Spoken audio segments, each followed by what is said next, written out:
Okay, everybody. I'm just going to give a few more moments for everybody to, whoever wants to join here. We still got some folks who are joining us in person here on campus. So I'm going to let a few more folks trickle in.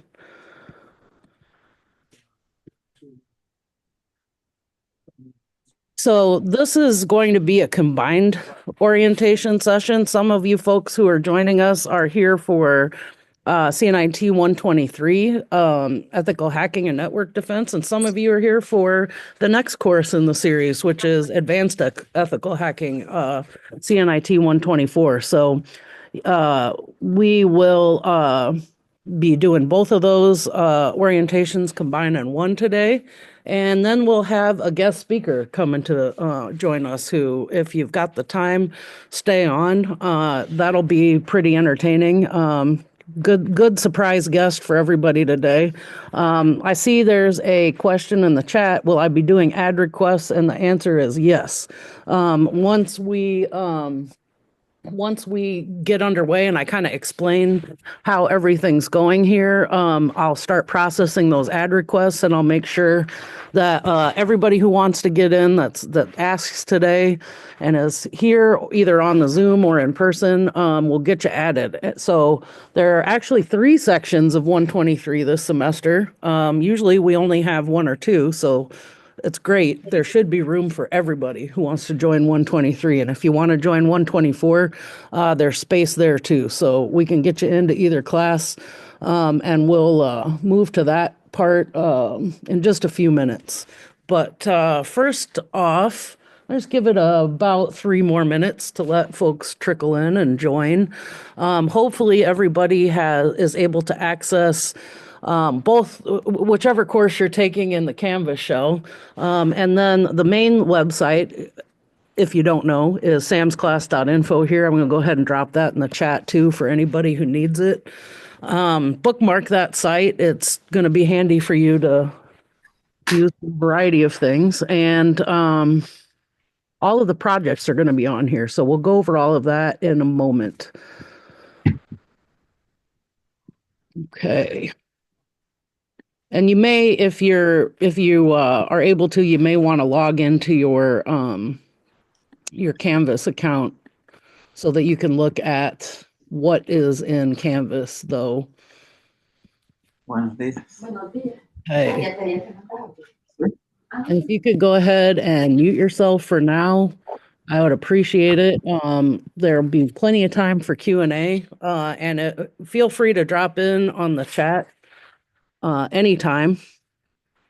And we'll stop and take some breaks for questions. And then our special surprise guest speaker will also do a Q&A session. So be sure to stick around for that. If you can't stick around for the whole session, I am recording this and you'll be able to access the recording later if you can't stick around, and be able to go back and check it out.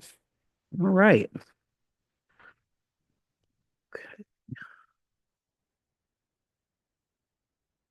Is 124 online as well, or only 123? Great question. So 124 was supposed to be fully online. Surprise, surprise, an administrator made a mistake and they put it in the catalog as in person. However, we're going to run it online. So after this session, all of the meetings will be optional. That we may have some special events. We'll have a series probably of some workshops on Saturdays, maybe some guest speakers. It won't be every Saturday, but we will put up announcements for that. And you'll be able to come and join if you want to, but none of that's mandatory. So you can completely do the course remotely if you so desire. So there won't be any mandatory in-person meetings. Can 123 students see or participate in 124 coursework? Yes, but I would suggest making it through 123. Unless you have a pretty strong technical background, I'd suggest working through 123 first and then joining 124. However, I've had students who take them concurrently successfully. And if that is something you want to do, reach out to me and we'll get you enrolled in both and we can talk about it if you have questions. So, okay, you don't see this in your Canvas. Okay. We will go ahead and let me go ahead and do a little check here. And make sure that you're added to one of the sections here. Okay. And we'll make sure to go through and process, we'll be able to go through and process, any additional ads here in a moment. Is the 123 course a good course to start jumping into cybersecurity? That's a great question. It is, though I often encourage students to take, this is really kind of an intermediate course. I often encourage students to take, if you've never done any cybersecurity before, you might be okay if you have a pretty solid foundation in networking. 120 is a pretty good course to take before this one. That's the network security course. That is the level below this one, and that gives you some of the basics and some of the foundational stuff. But if you have a pretty solid background in networking, you should be fine if you take 123. If you don't know really anything about networking, you might want to learn some more about that just to get the most out of the course. Okay, so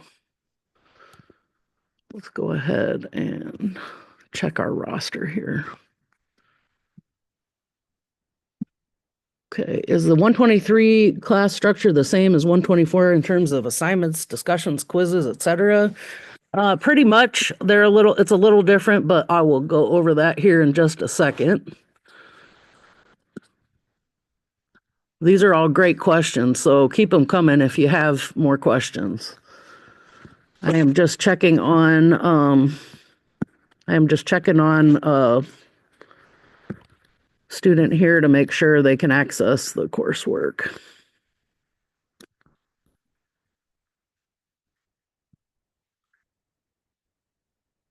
To the student who said they don't see it in their Canvas, could you please DM me and let me know which course and which section you're signed up for? Just if you know the CRN number, that would help. And just let me DM me that and I'll be able to check on your enrollment for you.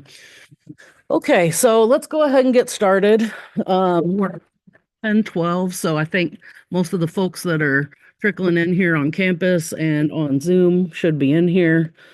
Again, I'm going to record this if you can't make it for now. So I'm going to kind of go back and forth between the two courses. So we'll start off talking about 124 here. And just one moment, let me pull. So you'll see here in Canvas on the front page for 123, you'll see you've got a pretty standard front page. It looks about the same as 124. It's got the information for the class for and essentially how the grading works. Now this is the most important thing that we usually have to cover first right off the bat. So this course is a little different than some of the other courses you may be used to. It's scored like a video game. So assignments are not weighted. There's a lot of flexibility here. The grade for the course is based on the total points that you earn. So we're looking right now at the grading scale for 123.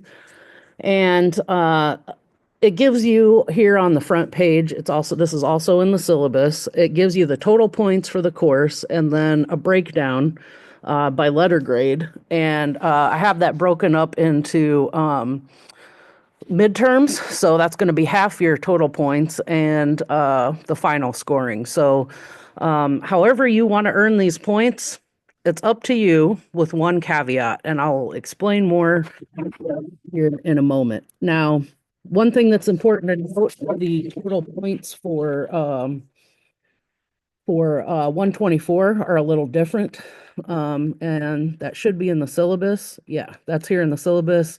That is 750 total points, while 123 is 815 total points. So just bear that in mind when you're doing your calculations. So the way this course works, both of these courses, is that each of them are broken up into modules. So first we'll look at 123. Now you'll see here in the first module, this is going to be where you're going to start. So you have an overview for each section. There's an ethics agreement that I ask 123 students to sign. Just check it out, look at it, sign it, re-upload it. That's an easy way to earn 5 points. A little bit of contextual information. And then you'll see this class discussion. So these course discussions, since this is a fully online class for compliance reasons, I do have to ask that you participate in the online course discussions each week. That's really the only mandatory component of earning your points. You get 10 points for each discussion. I ask you to make 2 posts for each module, and that allows us to continue to deliver these online courses to you and be in compliance with the state rules for distance education.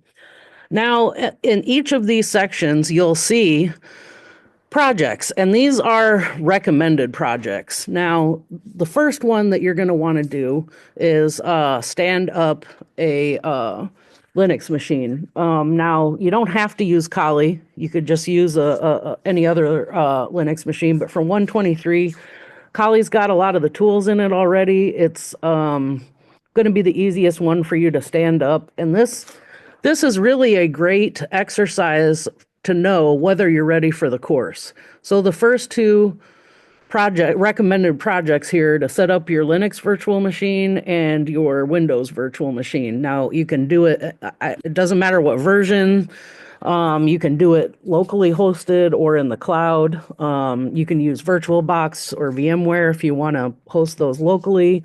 I am working on trying to get some Google Cloud Platform credits to share with you students, but I'm waiting to hear back on whether I get the grant for that or not. Sam, do you have credits for that yet? Okay. Yeah, so we're waiting to hear back as soon as, and we should be able to get them. We've been able to in the past. As soon as we get the codes for those, we'll share those codes within the courses and on Sam's site over here. So you'll be able to access those hopefully. Can you still get free credits if you sign up as a regular user? Do you know, Sam? Yeah. Okay. Service, and the same thing with Azure. If you're a student, they'll give you $200 or $300. Great. So for anybody who didn't hear that, Sam's here. He mentioned that for both GCP and Azure, if you sign up with a credit card, you can get $200 or $300 in free credits. And the biggest thing with that is just make sure you shut off your instances. They won't charge you until without sending you an alert. They'll send you emails and let you know when you run out of credits. So it's not a real big risk in terms of that, but But they did in fact start charging without warning. oh, So you might have to watch it pretty carefully. all right. So watch it pretty carefully. Some students okay, and then they said, and Sam said when the students complained, they then canceled the charges. So there's some pro tips for you, in case that happens. But it shouldn't. Most likely, it won't. And I would imagine, though I don't know the full extent of the story, I would imagine that they probably missed an email. That was saying, "Hey, your free credits are running out. We're about to start charging your credit card." So, if you do go that route, make sure that you keep an eye on that. Otherwise, run one locally. VirtualBox is free.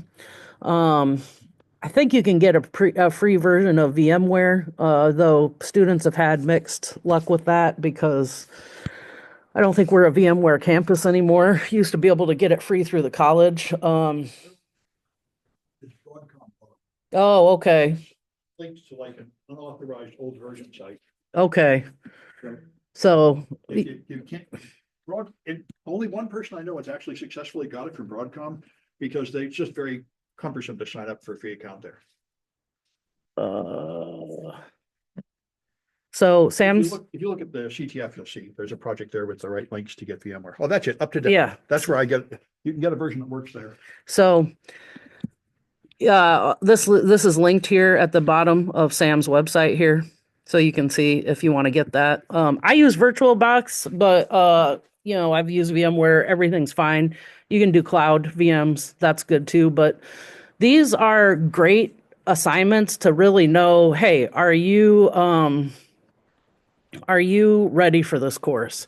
We can help you and will help you gladly, but if you're really struggling to stand up a virtual machine of any kind on cloud or locally, you might want to go back and take some other technical courses first, because this is one of those projects that you should be able to do without too much heartache. Now, everybody's got different systems, so if you got questions, I don't want to discourage anyone from seeking help. I'm here, Sam's here for live help, and I'll go over that in a little bit. You can reach out to me anytime over Canvas or through email. Sam runs live help sessions over Twitch that you can join. So definitely want to help you, don't want you to be stuck. However, if it is a monumental difficulty for you to stand up a virtual machine, you may not be ready for the course yet to get the most out of it. So just bear that in mind, but don't let that stop you from asking questions, because we definitely want to help you and get you going. So those are really the two recommended first projects. Now, you'll see some quizzes in here. You'll also see once we get down to midterms, you'll see a midterm, you'll see a final here. Now, those are optional. I just want you to know they're optional. They're recommended, but they're optional. There is a textbooks for the class, also optional, which I'll talk a little bit more about in a little bit. And if you want to, read the text, take some of the quizzes, take some of the exams. It's a good way to kind of test your knowledge on stuff, but it's not mandatory. You'll see that there are points breakdowns here. The other thing that's really important to know is you cannot hurt your grade by taking quizzes, midterm, or final. There's no docking points. Any points that you earn are added on to your total. So theoretically, you could take a quiz and get it and flunk it. And let's say you only get, let's say there's a 20-point quiz and you only earn 5 points or 6 points off that quiz. That 6 points just gets added on to your point total. So it won't cause any harm to your grade. So just bear that in mind. Now, again, it's not mandatory. As I said, both of these courses are scored like a video game, so it's based on your total points. And except for diligently joining the online discussions, which we ask you to do, other than that, how you want to earn those points is up to you. Now, I'll show you how the projects are set up. So you'll see up here at the top, there is a capture the flag section. You're gonna see that also in the you're gonna see that also in 124. Actually, you're not. It's not up at the top, but I'll show you where to get the projects. So you'll see in 124 it's structured just a little bit differently.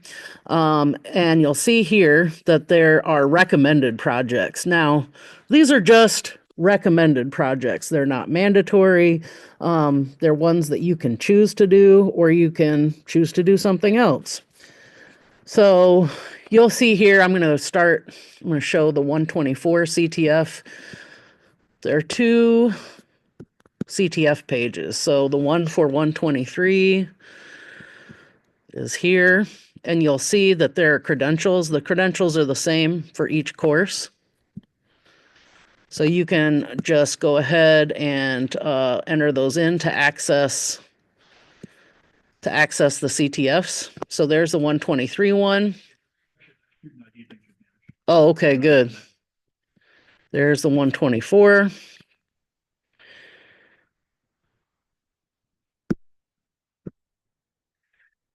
Well, it's still there, but that's all right. So you'll see here, there are a variety of projects on here. These recommended projects line up to what's in there each week. For 123, let's go ahead and look at, let's look at week 3. So these are a little more sequential.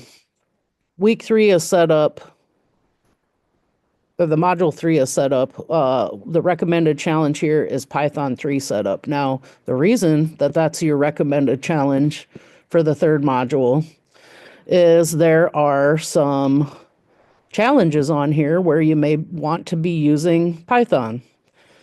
And there's a project here that shows you how to do it, how to set it up on your local machine, how to get everything installed and running, and how to do some basic stuff.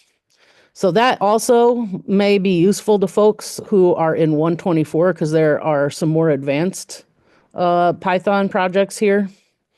So that's also on the same page, just in case you don't have it installed or set up. And I also, we included a couple of the basic, more basic Python projects on this one that are also in 123. Just in case some of you who took 123 or now are in 124 are, hadn't done those before. So, okay, we got a question here. What are the credentials? 1 second. Any openings for 124? Yes, we can get you in 124. Okay, you got the creds, good. We will definitely get you in there. Plenty of room. Is there a big gap between 123 or 124 or overlapping learning? I would not say that there's a big gap. I would say that the challenges in 124 are just more advanced. And I would say that when you're in 124, we're going to expect a little more independent learning. You know, everything isn't quite as spelled out or as prescribed as it is in 123. It's going to be more independent learning and more flexibility, I would say, because the theory is you've already taken 123 or you're taking it concurrently and you're learning those skills, and then you're going to be able to apply them to some of the more advanced challenges in 124. Can you take 124 without taking 123 first? Yes, you can. You can if you feel confident in that for sure. And we can probably get that sorted out for you. I think there's a form to fill out too. I'm almost positive that there's a form to fill out that'll let you take some extra credit hours if that's something you'd want to do, so that you could take them concurrently. But we'll check into that here in a little bit after class. That's a great question though. Okay, just make sure we're not missing anything. Great. So that's all those questions so far. All right, back to the matter at hand here. So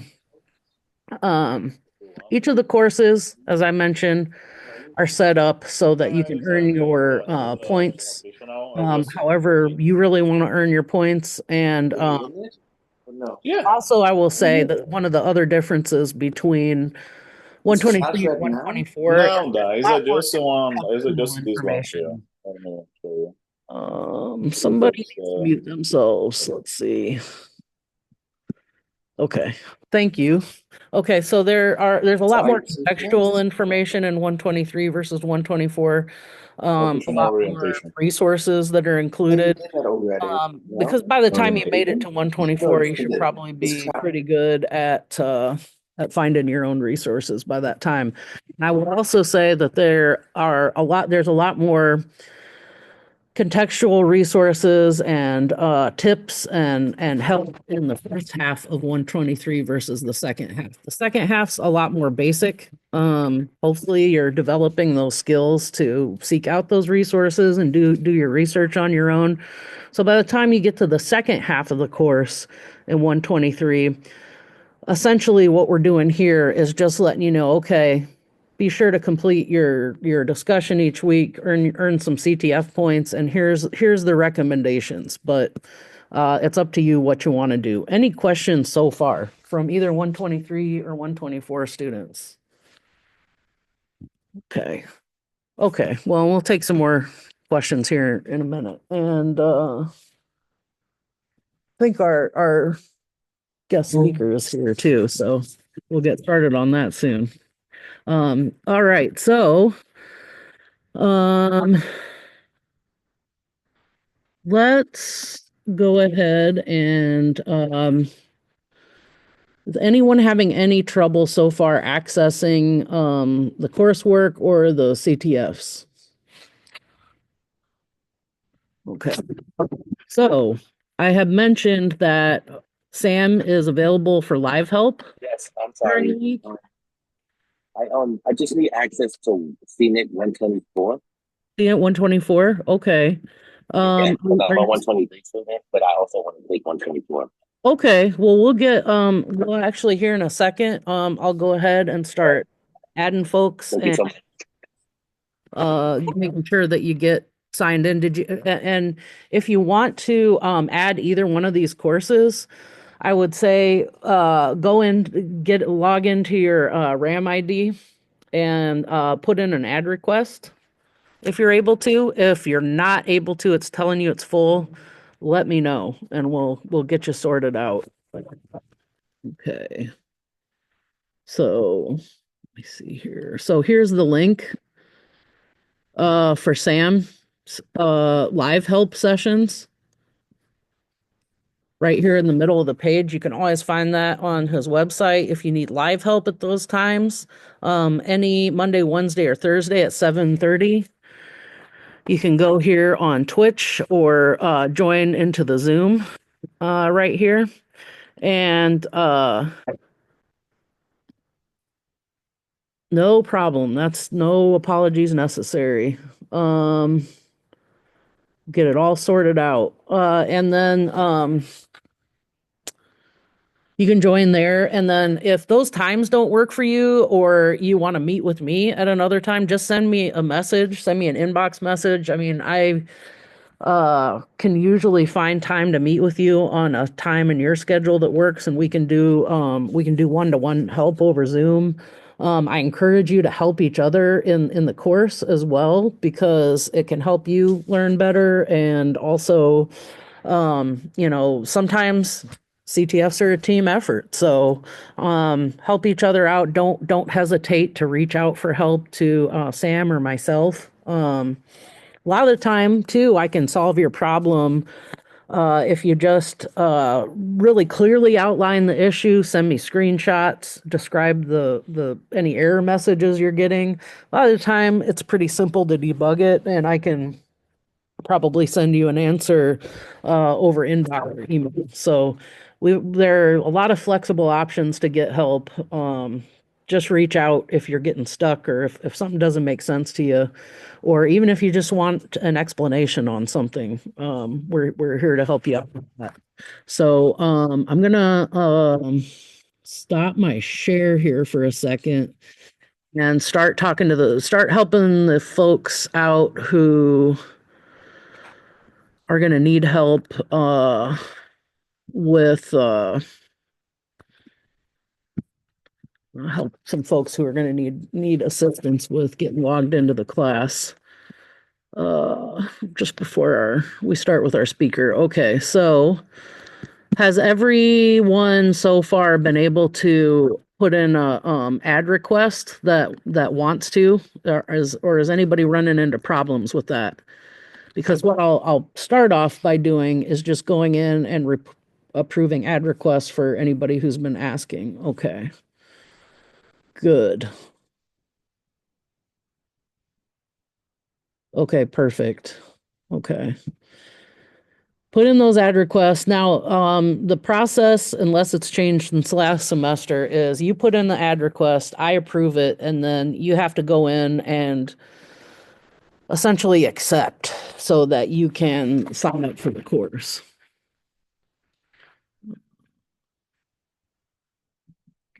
Okay. Lara Morgan, you had mentioned that you don't see this in your Canvas. Can you DM me, which course and which section you're signed up for, please? And I'll go in there and make sure that you're set up okay. Great question. Oh, thanks, Norman. Are all three classes the same? So for 123, yes. It's just three different sections of the same course. One is Sam Bound is officially listed as the instructor. The other two I'm officially listed and the instructor.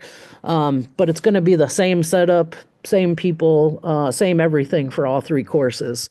So it doesn't matter which one you sign up for, just whichever one has room. They're all going to be fully online. Looks like I've got about 20 people that want to add to my section, but I bet a lot of them are fake. I'll just approve them all, okay? Let me look through those because I want to make sure there's no dupes. Okay. Oh, here's a great question. Is CNIT 50 similar? No. The answer is no, and Sam is actually starting that class today. So Yeah, if you I'm want starting to, that class in about a half on my other, my Twitch, and I'll explain there. It is similar in that you don't have to physically come here, but it's a different topic and set up differently. okay, online as well. Can you Yeah, do it You online? can do it Yes. You can do it online, yeah. Yep, you can do it online, and that one's only a 1 credit course or Yes, 2 which credit? only meets for the first 6 weeks. Okay, so that's a short format course, 6 weeks, starting today. And yeah, you can do it totally online. Great. And so some of you, I'm probably going to start working on these ad requests while our guest speaker is talking. I may reach out to some of you here, so if you can, don't drop off just yet, because I want to make sure we get you in there before we drop off the call today. Oh, great. Oh, thank you, Jonathan. Thank you. Is there a way to get or borrow the book for free? Yes, there is. So I am gonna load up URL here. Let me go ahead and share my screen again. So, as a faculty member, well, I see that CCSF is blocking it. They would. Okay. Used to Googling the textbook. Yeah. All right. So I would never tell any students to pirate their textbooks as a responsible faculty member. We wouldn't want rich publishing companies to miss out on any money. So I'll just make sure you know just what site to avoid.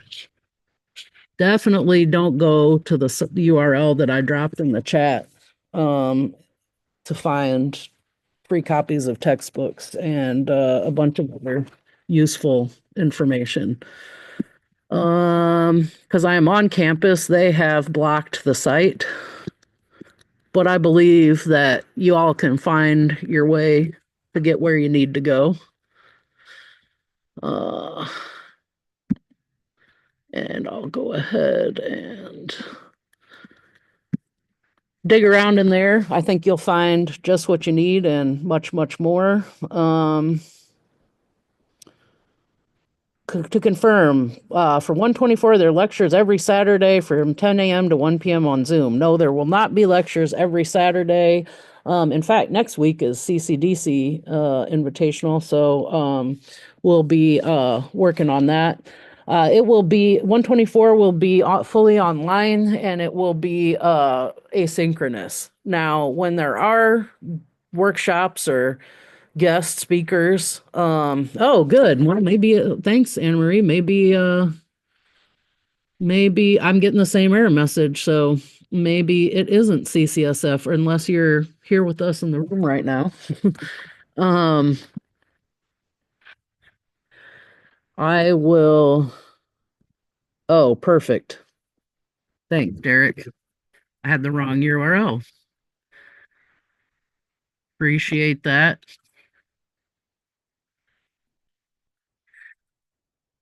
I did.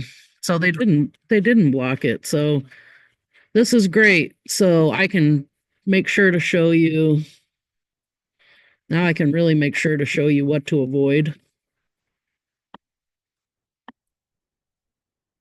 So if you make sure to not visit this site, and definitely don't click on the security tab. This is a document that looks suspiciously like the textbook, the optional textbook for 123. So just make sure to stay away from there. Okay. And I'm currently on the wait list for the 121 course. Okay. Okay. I think that's actually up to Richard Wu. He's the teacher of those courses. So I think he's adding everybody, but you should connect to one of his sessions. I think it doesn't start for another week or so. Okay. I assigned the wrong teacher to several courses. That says it's me, but it's really Richard Wu. Yeah. So I'll look at the catalog more than usual this semester. try that, and also you might be able to do a course substitution form. Are we still doing those for Oh, yeah. folk? Oh, yeah. If you need it for a certificate or something, you can often substitute another one. Yeah. There's a form, and when you apply for a certificate, you can say, I didn't take this course, but I took some other course, and I can approve those for certificates. So just contact me on any of my office hours and I can work that out. Let me see if I can find that here for you, because sometimes It's on my homepage. is it? You go, Is it down at no, the, no, up the top, there's some, gone a little bit, there's some links here. Go the down a app bit. form? There's certificates and stuff, keep going down. Someplace, yeah, CNET programs, petition for certificate petition. Yeah, when you do this, when you're trying to get a certificate, scroll down, there's a place you can just say what courses you really took. Scroll down. Yeah, right here on the bottom left. Let me share You that can say, again. I couldn't take some course for some reason. Oh, you got it. So, Mhm. Yeah, so, oh, yeah, You can substitute with another course. yeah, so substituted or waived with, so, So any 3-unit security Mhm. course will do as a replacement for 121. yeah, so if you're trying to do this and you need to swap out any courses, like say you want to swap out 123 or 124 for 121, fill out this form and then Sam can sign off on it for you. I just can't do that for the associate degree. If you're getting an associate degree, they're more strict about the rules. But for certificates, I can sign it, and I'm pretty lax. Okay. In fact, I know some guy that got out of like 3 courses just by doing cyber competitions. Yeah, Just got no standards at all. yeah, I can't imagine. Speaking of which, you get extra credit if you do cyber competitions. That's something we ought to cover here. There are a variety of ways to earn extra credit. Cyber competitions, such as doing the CCDC invitation. Oh, whoops, I'm not sharing again. Such as doing the CCDC invitational next week. You can get a good chunk of extra credit there. You can, as you can see, you can also get extra credit in some of Sam's other courses if you're signed up in those. So that's a good thing to do. If you are doing the Department of Energy or the MITRE ECTF, that's a good way to earn extra credit points. If you go to a cybersecurity conference or a hackathon or a lecture or anything like that, I'll usually ask you to write me a little statement. Hey, what did you do? What did you learn there? And turn that in for extra credit points. Thanks, Cindy. Yeah, that's good. You can check there for your certificates. There are numerous ways to earn points. So if you have any questions about that, let me know. One project that students have gotten a lot of value out of doing in the past is selecting a box off of Hack the Box.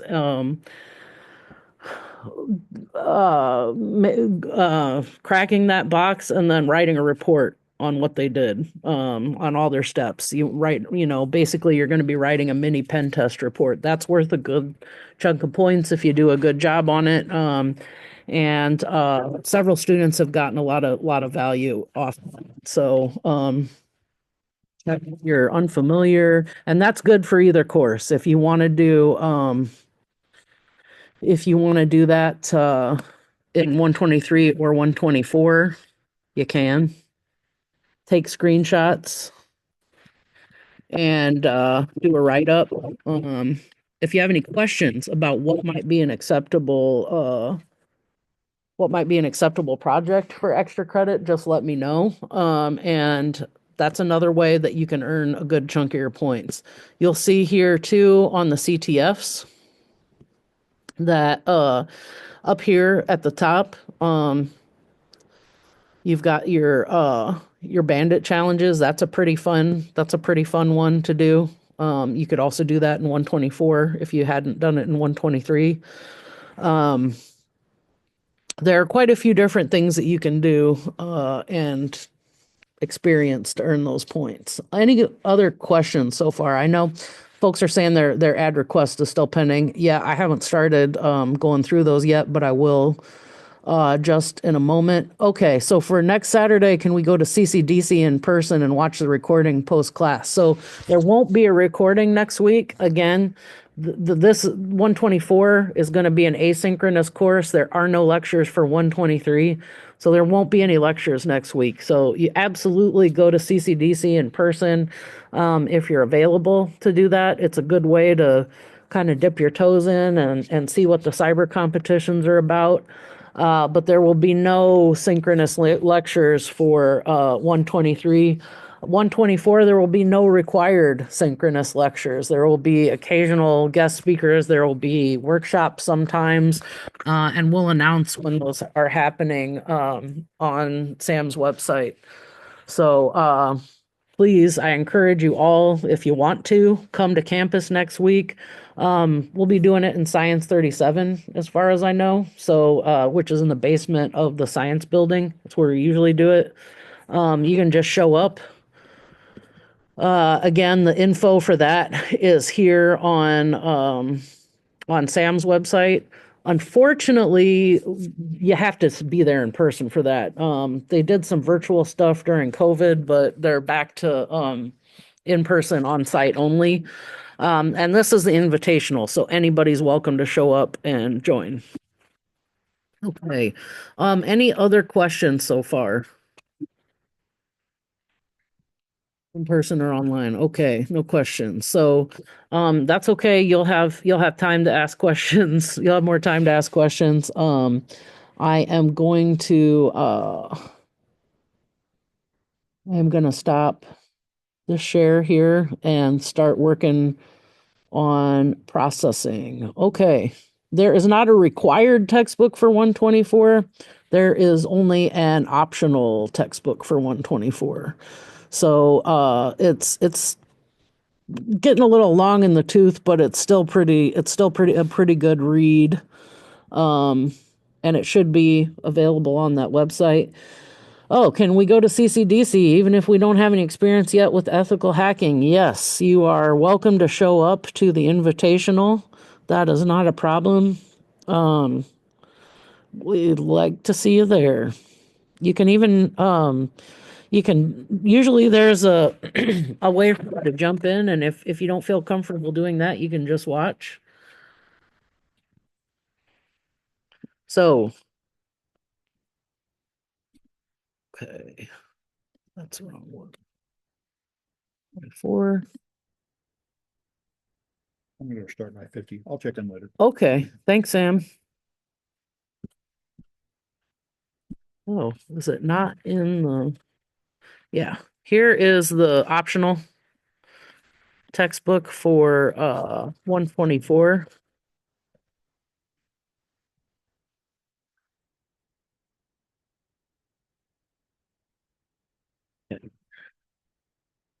So what should we know if we wanted to join?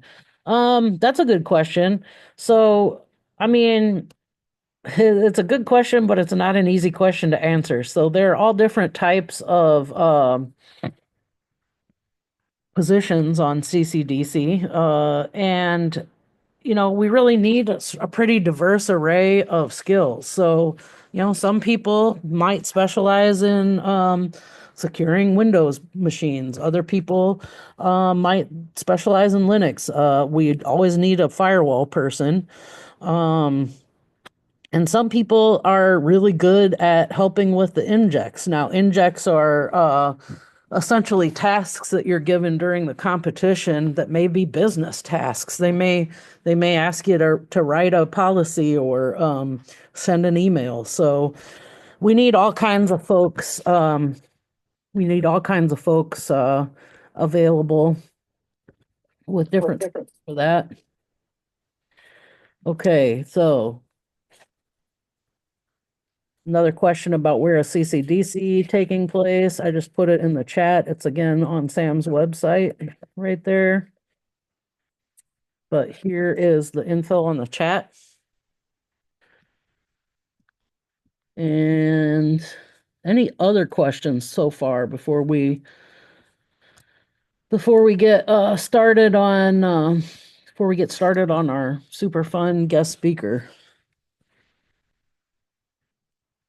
And you can still ask if you think of something and you think of something later after the session that you didn't get a chance to ask, just let me know. Send me a message over inbox or my email. My email I will put in the chat here just so you have it. Okay. So you should be able to reach me anytime. So again, one more time, there will be no required lectures. We just do the Saturday kickoff session to get everybody started. Make sure everybody's got what they need. I will put this recording up so that you can refer back to it later if you want to. But after this, everything is going to be optional and it will be announced on Sam's website if there are events on that Saturday. I'm not seeing any other questions, but I think I will go ahead and introduce our guest speaker who's here today. So, I'm really excited because I haven't seen him in a while. He's pretty great. He started out here at CCSF. So I'm gonna let him tell you a little bit, introduce himself and tell you a little bit more. And there'll be a chance to ask him questions here. So, oh, great. There's a Discord. That's fabulous. Good to know that. We sort of abandoned uh our local our CCSF hackers Discord, but maybe it's time to resume that again. But thanks for sharing that, Vasily. I'll make sure that folks have that link available to them. Maybe I'll even put it in the course. So thanks for sharing that. And do you want to is there anything you want to show or tell? I have some things that I can talk about if we run out of questions and things to do. Awesome. Um, All right. yeah. Well, you know what? I'll leave this going and you can, Is there a webcam, Liz? Am I on a camera or is it just? you are not, though you could be if you wanted to, but you're not. What you may want to do is, so to share your screen, um, this is, actually joined to the Zoom. So you may want to join the Zoom and then I can give you screen sharing. Let's cross that. Sounds good. All right. I'm going to stop my share for now. And I am going to let our guest speaker introduce himself and take it away.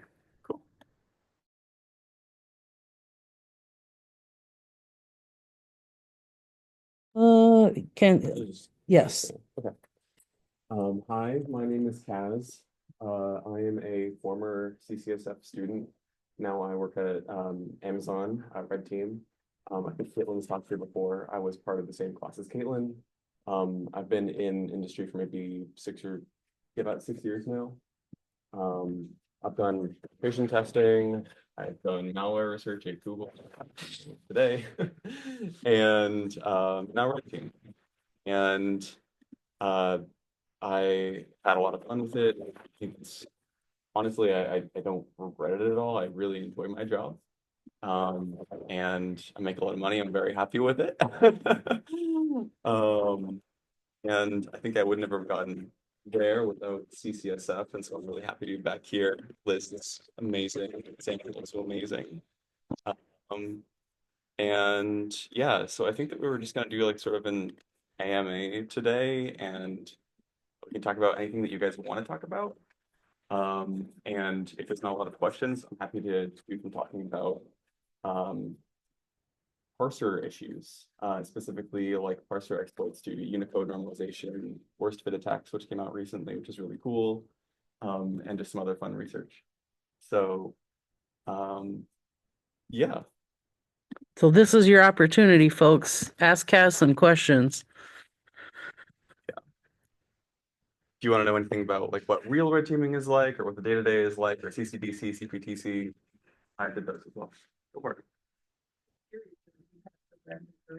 Much information out there about my posting and around, like where do you think to find I think there's a certain amount of like fundamentals that you just sort of learn, and there's not like an unlimited number of tricks. So I would say, as far as staying up to date goes, usually just make a lot of friends. Treat the spaces that you will be in, like CCSF Discord is a good example. But this is where people share news. That used to be Twitter. Twitter used to be really, really good for that. Now I think it's on Mastodon. And then, yeah, I guess just joining the community, being part of that. There's a lot of good Discords and things like that out there. So that's generally how I stay up to date. Also, just like in work chats and group chats, people will share cool research as it comes out. A lot of it goes on Hacker News or Reddit, whenever it's cool. So, yeah. Okay, now the questions are rolling in. Silly request. What's your name for LinkedIn requests? I don't actually have a LinkedIn. I don't care for it. Spoken like a true hacker. I used to, but yeah, Someone says that's the correct answer. I concur. I got tired of the spam. So, Next question. How important is it to know how to code? I understand it okay, but I really dislike reading or writing it. I'd rather do sys or netadmin stuff. yeah, I mean, I guess it depends on what you want to get out of it.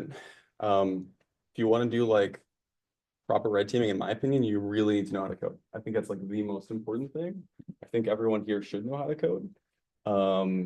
That said, it's not the same as like learning to be a developer. I think that's a very different skill set. I spend most of my time reading code and reverse engineering. And I think if I didn't have that skill, I wouldn't. Yeah. I don't think that you can get past just like running tools without being able to code. And not that there's anything wrong with that. I know a lot of friends who are very impressive and aren't very good at it. But I think that if you want to get to that next level, you really need to know how to code. That's a great question and a great answer. Did you come from a traditional technical background, or did your career begin with the program at CCSF? Another awesome question. No, so I was always into like hacking, information security stuff. I think I wanted to be a game developer when I was a kid because I liked video games. And so I got into coding at a pretty early age. I was doing Java and stuff in like middle school, but I was pretty crap at it, to be quite honest. It was just sort of like sticking with it and then trying to continually learn things. And I think I spent a lot of my time coding outside of school. Problem was I was really, really bad at math. So when I went for a computer science degree, calculus kicked my ass a couple of times, and I kind of just said, to hell with it. I'm actually good at programming, and these are not the same thing, right? And so I went with sort of what I was passionate in after having to sort of give up on one dream. And I was able to make it as a pen tester in security really, really quite easily. I got my first job out of CCSF when I was 19 at NCC Group, which I think they still operate around here. But they're based out of Manchester. They're a very highly talented security consultancy. I actually met the regional director of NCC Group, Sunnyvale, at a career fair in this building, because I was volunteering for the career fair. And in volunteering, we had some extra time after we finished setup, and no one was there yet. So I got to have like 15 minutes just to chat with this guy, and left a good impression because I was following the recent cybersecurity trends. I was talking to him about the recent Apache Struts vulnerability. And he was like, "Oh, you actually know what's going on. That's really cool." And then he showed up to give a talk with a couple of other really cool consultants at our CCDC practice a little bit later. And I think that second time that he saw me, he was like, "Yeah, you should apply." And so I did, and I landed a job in the middle of my semester, and that was like the start of my real career, and that was super exciting. That's great because the next question was, what was your career pathway to get to where you currently are? Did you start with a help desk? Did you start with internship? And I think, that's a great, a lot of students really want to know that. And I think that was a great, kind of overview of how you got your foot in the door in the industry. And I think, the next question is how did you move on up from there? Yeah, so after NCC Group, I guess at NCC Group, I was consulting, right? And that means I'm going around to a lot of the big tech companies in the area. So I think my first week actually doing the job, I was on site at Facebook, just sort of jumping into the deep end. And that was a lot of fun. You learn really fast in consulting because you have to go do all these real jobs, right, for all these really big companies, and they all have different tech stacks.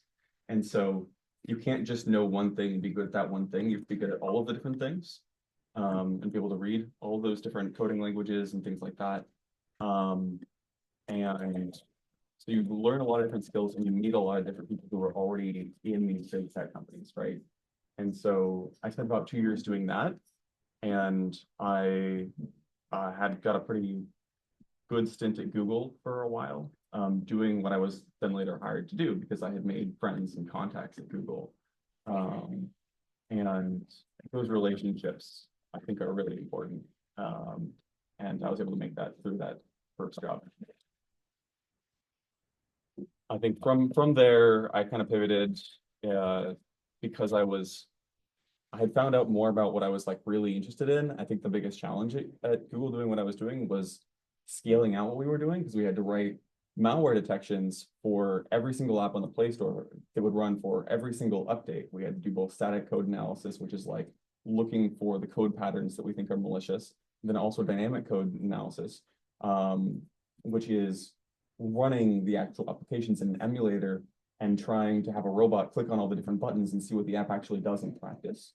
And then combining all those signals and doing that at scale for so many apps was a real challenge. And that was really, really fun. I thought that technical challenge was really, really cool. Because not only do we have to scan all of those things, we also had to resubmit every other thing that has previously existed in the Play Store every 30 days and scan those things, because new detections would come out and things can change over time. So for example, a lot of malware will wait until a certain day or a certain number of users that have installed the app, and then a switch will flick on the server side. And when they make a request, that server will say, okay, now start doing a bad thing.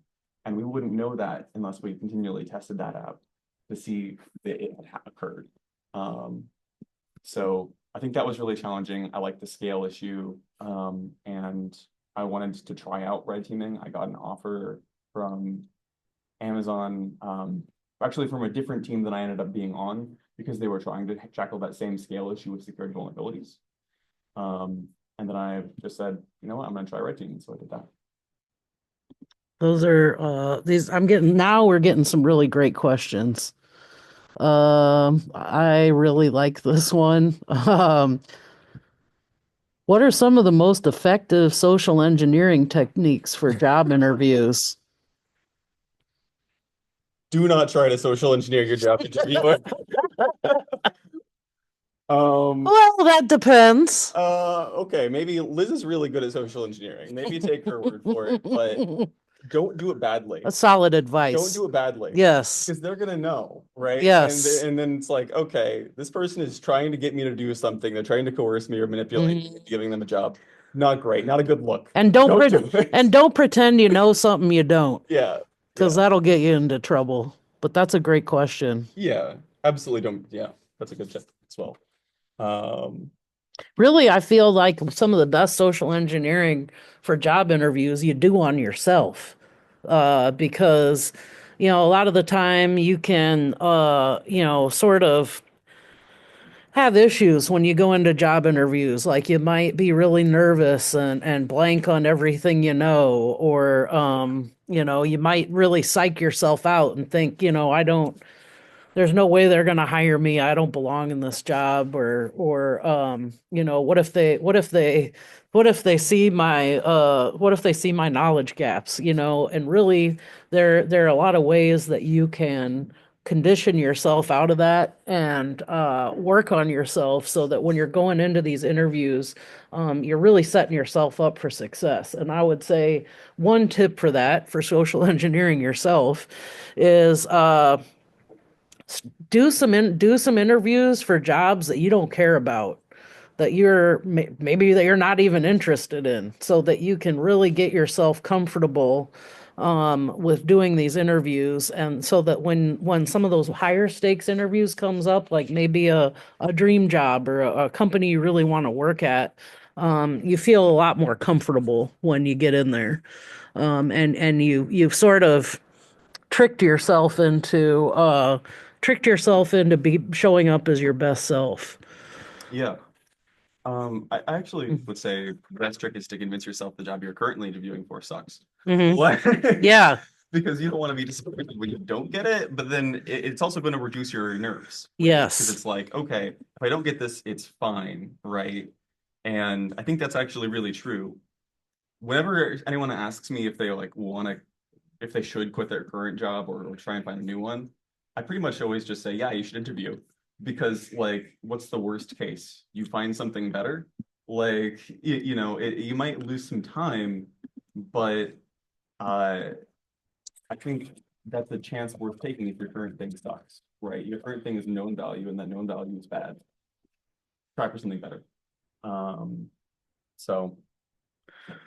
Okay, that's a great question. I really like that one. Could you share some of the red teaming projects you've worked on? Sure. I do a lot of work on the satellites with Caitlin. That's a fun one.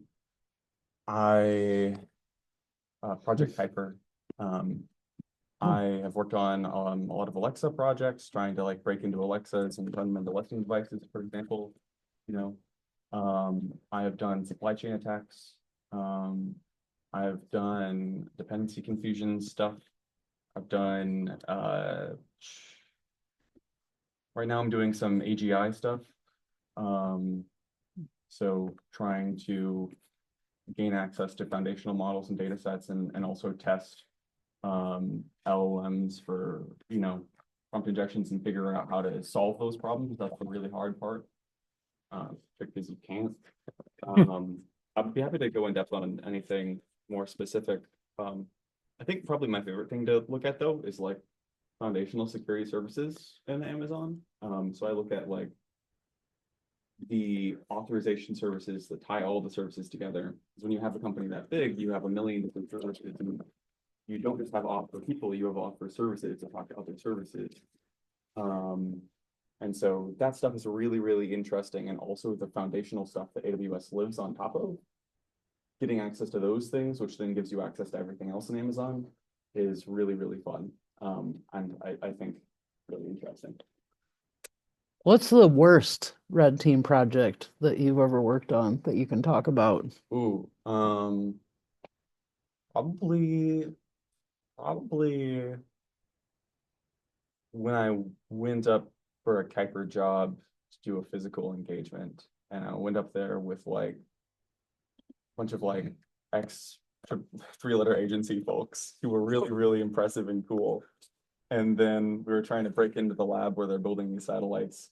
And I have to be careful about what I say, but like Mhm. we ended up in a Costco parking lot at 4 a.m. and a guy pulling a gun. I would say that's probably the worst situation I've ever been in. That was scary. I'm not doing that again. So how can you avoid what are some pro tips to avoid ending up in a bad situation on an engagement? I can think of one. That's get your waivers signed and carry a copy of it on you at all times. I think physical stuff is definitely very different from not physical engagements. Hmm. Physical engagements, I'm not the guy to talk to on that, but I think, yeah, definitely making sure you have your letter of immunity on you. And then also making sure that you have good contacts, and then making sure that you know the business, basically is ready to respond in case something goes badly. Because the security is never in the loop, right? There's like one or two guys who are in the loop, and you need to really know that those people are solid and that they're going to be there for you when something goes wrong. Because there's nothing worse than like being stuck in that situation and nobody knows what's going on, or it was poorly organized and people said, I didn't authorize this, your boss is unhappy, right? I would really avoid that situation. And obviously the gun is worse than that, but that wasn't even related. So yeah, I would say be really careful, have everything planned ahead of time, do really good recon, do really good organizing. I think it's similar for internal stuff, Yeah. but that's less bad in the wrong situation. What challenges did you face early in your career and how did you overcome them to reach your current position? That's a great question too. Challenges. I think maybe not so relatable, but like for me, when I got in, it was really early in my life. And so I was like 19 in this shop full of like experienced people with master's degrees and stuff who are all like way cooler than I was. And it was really awkward for me trying to like fit in with that crowd of people who already have a lot more experience and a lot more knowledge than I do. And so I think social barriers were really hard for me. And I think that got better with time, but I don't know, I guess just sticking with it was kind of tough. Also, one of the things was that some of these jobs can be really demanding at times and not demanding at others. They have like really high highs and really low lows. So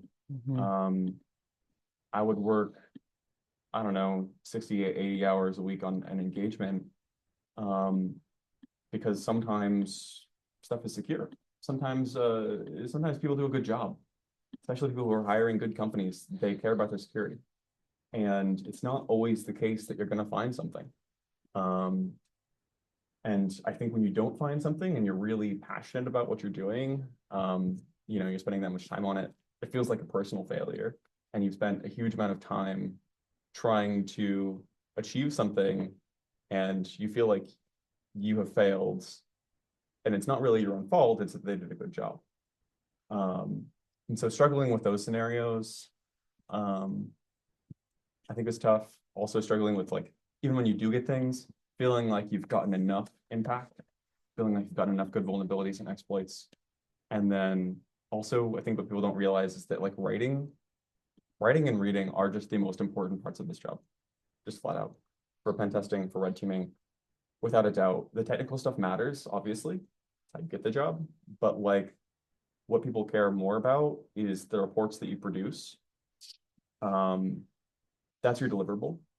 And so being a good writer is the most important skill I think you can have as a red teamer and as a pen tester. Because that's what your clients care about. If they receive a deliverable that says, yeah, I got RCE on your systems, I got all your money, all your banking information, whatever, right? Like that's cool, but you didn't do a good job. You didn't do a good job because you didn't tell them how to fix it. You know, you didn't tell them how you got there, how they can reproduce it, how they can test it. And like, what are the options that they have to fix it? Because a lot of people will just write, oh, just don't run the service, turn this off or something, or just don't have this phone, update your stuff. But those things aren't always realistic for those people. And so being able to understand what's important for the business and then being able to communicate well, I think are the biggest things people neglect and don't learn. Louder for the people in the back. A lot of people don't understand that half this job is writing. At least a good half of this job is writing. So improving your technical writing skills is gonna massively improve your prospects and make your life easier really in any security domain, but I'm going to expand that to say in most technical domains. Your written communication is really important, and the best thing is that's something, if you're not at a real good level with that now, that's something that's something that you can improve on. And especially if that's an area where you struggle, let's talk about it. And the doing a hack the box and writing a report on it can really help you level up on that. And we can give you some good tips on that. So can't emphasize it enough. And I would say too, I don't know if you would agree, but also another good thing to work on is your presentation skills. It can be, a lot of us may be shy, or feel intimidated talking to people, especially, powerful people or people who you think are really cool or who are doing some really massively impressive things. But it pays literally in many respects to work on that skill, and get yourself comfortable with being uncomfortable. You may always be uncomfortable in those social situations, but there are a lot of techniques and ways that you can practice overcoming that, so that when you show up in that capacity in a professional setting, um, you're you're able to fool them, you're able to come off like you don't feel nervous and you belong there. So those are just a good couple of things to work on. More questions. Great one thing I want to questions. say on this topic Yeah. is that like when I did interview and how I got that job out of CCSF was that I think it's gotten a little bit less like this, but most colleges like hacking is too edgy, right? And so you can't just go get a degree in hacking. And most of the degrees that exist in cybersecurity are not fantastic. I got a degree from WGU after this. I didn't need it. I don't care for it. I threw it away. But it wasn't very good. I would say Mhm. WGU is a great program because it helps you get that degree. But like it doesn't matter if you don't have the skills, and the skills are what matter because the degrees suck. You can't make a statement about a degree and be able to read someone's resume and say, oh, this person's good. So most of the tests for like entry level offensive security jobs are just real hacking. It's just, can you do the job? And it'll be like a take home homework. So for me, it was like I had a task where they set up an instance of a bug tracker from 2005 and said, do a pen test on this. You have as much time as you want and give us a report. And it was just do the real job, right? Like if you can do a good job on this report, if you can find good bugs and do the writing, then that's it. Like you pass. So being able to do the real job is, I think, what really matters. And I think a lot of people know that like hackers are weird. It's okay, right? Like Mhm.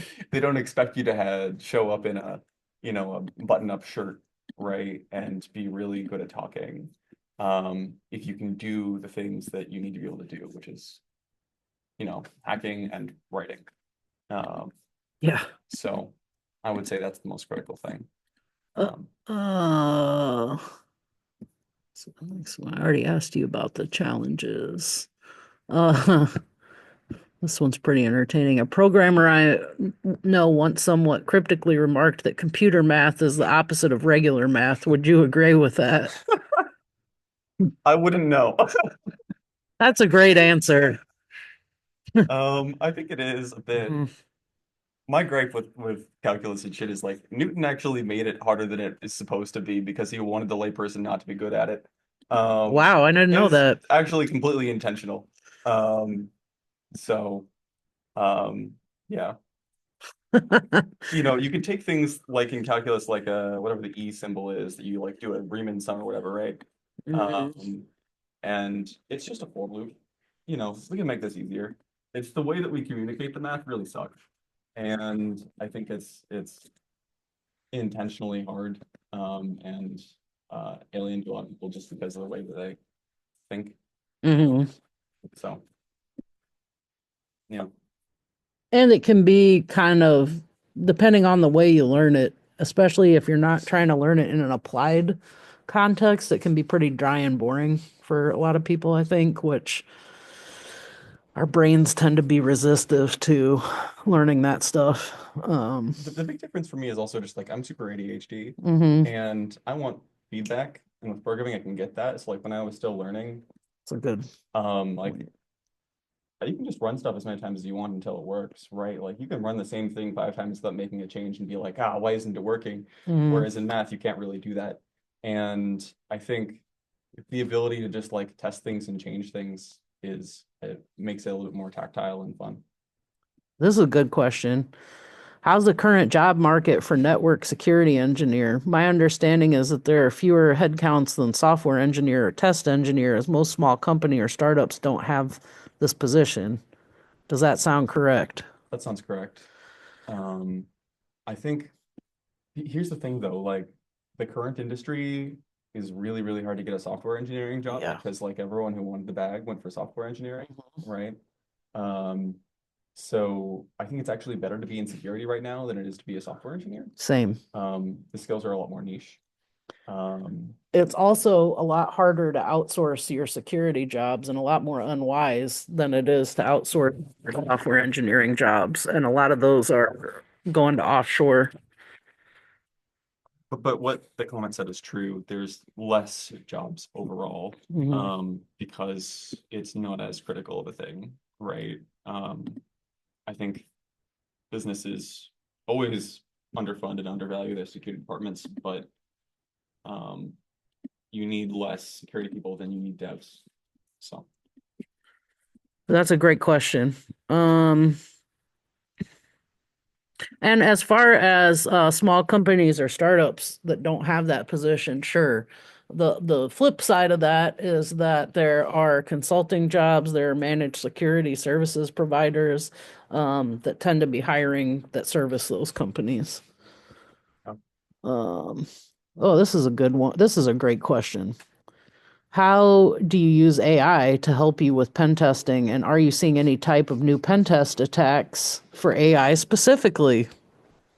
I don't want to dig too deep into that one because I think the AI stuff is kind of boring.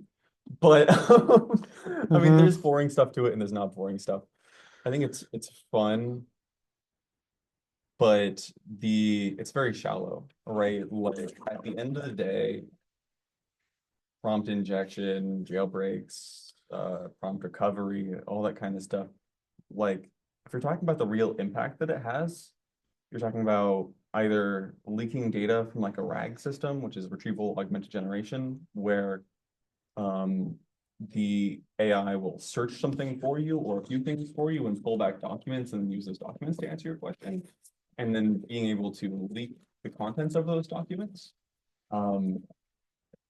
is leaking confidential data, right? And that's what's the actual impact, right?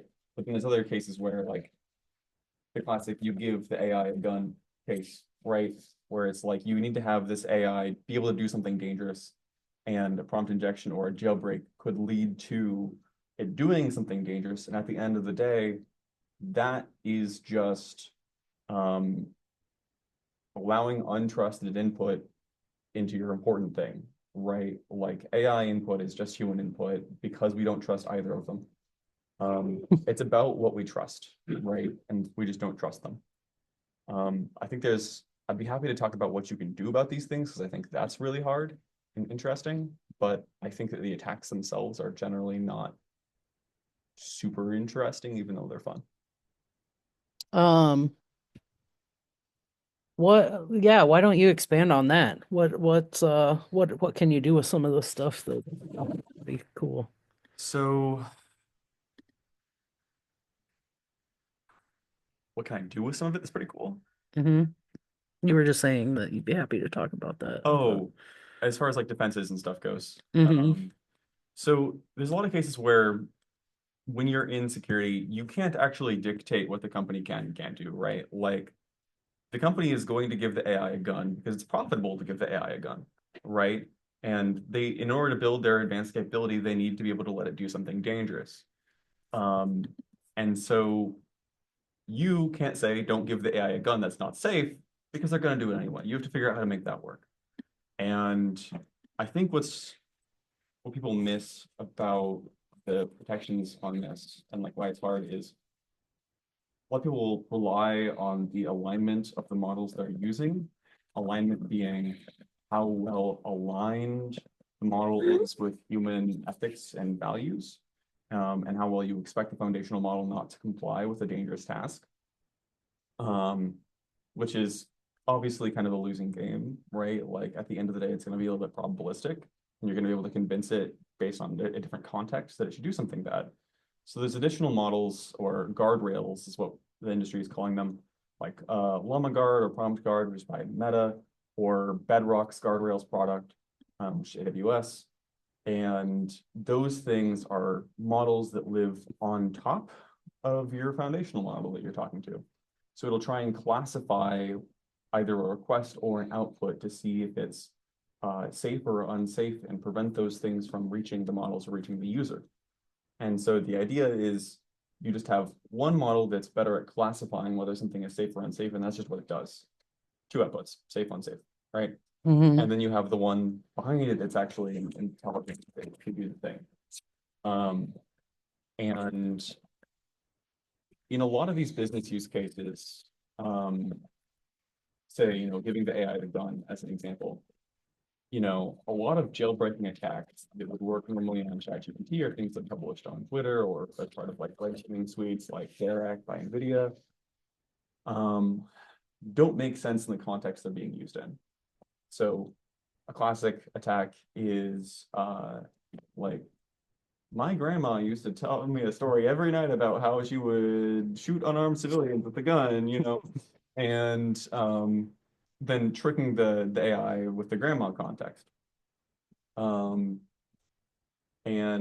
that doesn't make sense in the actual context that we're talking about. So you can have a classifier that says, okay, this topic is not one of the things that we expect to be discussed or injected into this model or into this agentic system. So because it's not on topic, it's not within the normal use cases, we can see that it's an anomaly, we're going to prevent that from happening. And so you really just have to work within the constraints of the thing that you're actually building to make it make sense, because most jailbreak attacks don't make sense within the context of what you're building. Unless, of course, you're building ChatGPT and it needs to be able to talk about everything. So, yeah, I think that's pretty important. In your experience with physical pen testing or long-term red team engagements, when you're unable to gain access, how often do you feel it's due to your own performance versus the target having exceptionally strong security measures that would challenge anyone? It's a good question. Think in physical pen testing, I haven't done a lot. I've done some physical pen testing. I would say I've never seen someone fail a physical pen test. I've only seen people try Oh, harder. unless it's Caitlin with the federal police and their gun cases. She said they don't like it when you tell them that the locks are really easy to pick on their That sounds like Caitlin. gun That's yeah. cases. It's a good way to get angry people with guns to show up at your desk. So we don't Yeah. recommend that. Yeah, don't do that. But they did say also or long-term red team engagements. So if you've done any of those. Yeah, for sure. I think it's relatively rare that like it doesn't happen, but it happens more often. You will fail more often when the scope is shallow. And this tends to happen on penetration testing engagements rather than red teams because the scope is usually more well defined. And pen tests usually are like, okay, we just want you to find issues within our app because we want you to write a letter that we can give to people that says our app is secure. So we're going to say, scope to the app. And technically, that's all that matters. We don't want to pay for anything more than that. And then you look at the app, and the app will have like, I don't know, like 20 endpoints, and you'll like test all of the endpoints. And it's like, okay, well, it does 20 things. The 20 things it does are safe. What else is there to test, right? And sometimes, generally, things are safer when they're more shallow. When they are less complicated, is what I'm trying to say, like when they're simpler, and when they have less impactful functionality, right? So like your best vulnerabilities are going to come in something that is very complex and dangerous rather than something that is dangerous and simple or rather than something that is complex and not dangerous, right? So you'll get on a lot of these engagements where the target is hard not because it's really, really well engineered, but because the end product didn't have to be really, really well engineered, and the engineers understood what they were doing at every step. That said, I think when you encounter that situation, the rookie move is only to test the endpoints. The thing that you do to overcome that situation is you look at the libraries. You look at everything that's under the code that it wrote. And I think a lot of people forget that that's in scope and a part of the application. And also they assume that it's been tested or it's secure, it's well known. Oh, I'm not going to find a vuln in SSH because everyone's looking at SSH, right? Like, and people defeat themselves that way a lot when everyone else is also thinking, oh, everyone's looked at SSH, right? So there's a lot of cool vulnerabilities that have existed for many years and haven't been talked about. Log4j is a great example of that. Minecraft had been tested for a really long time and, trying to find hacks in that stuff, right? But then people found, like, how they found Log4j was someone went harder on Minecraft and went and looked at the libraries that Minecraft was using for logging. And then, oh, we can use this to get code execution. Oh, this library is also used in every other critical application on the internet. That's crazy, right? Like, someone just went really hard trying to find a hack for Minecraft and found this thing that destroyed the internet. Like, that's so cool because they looked at the foundational libraries, right? So It's a good question and a good answer. Okay. Next one here.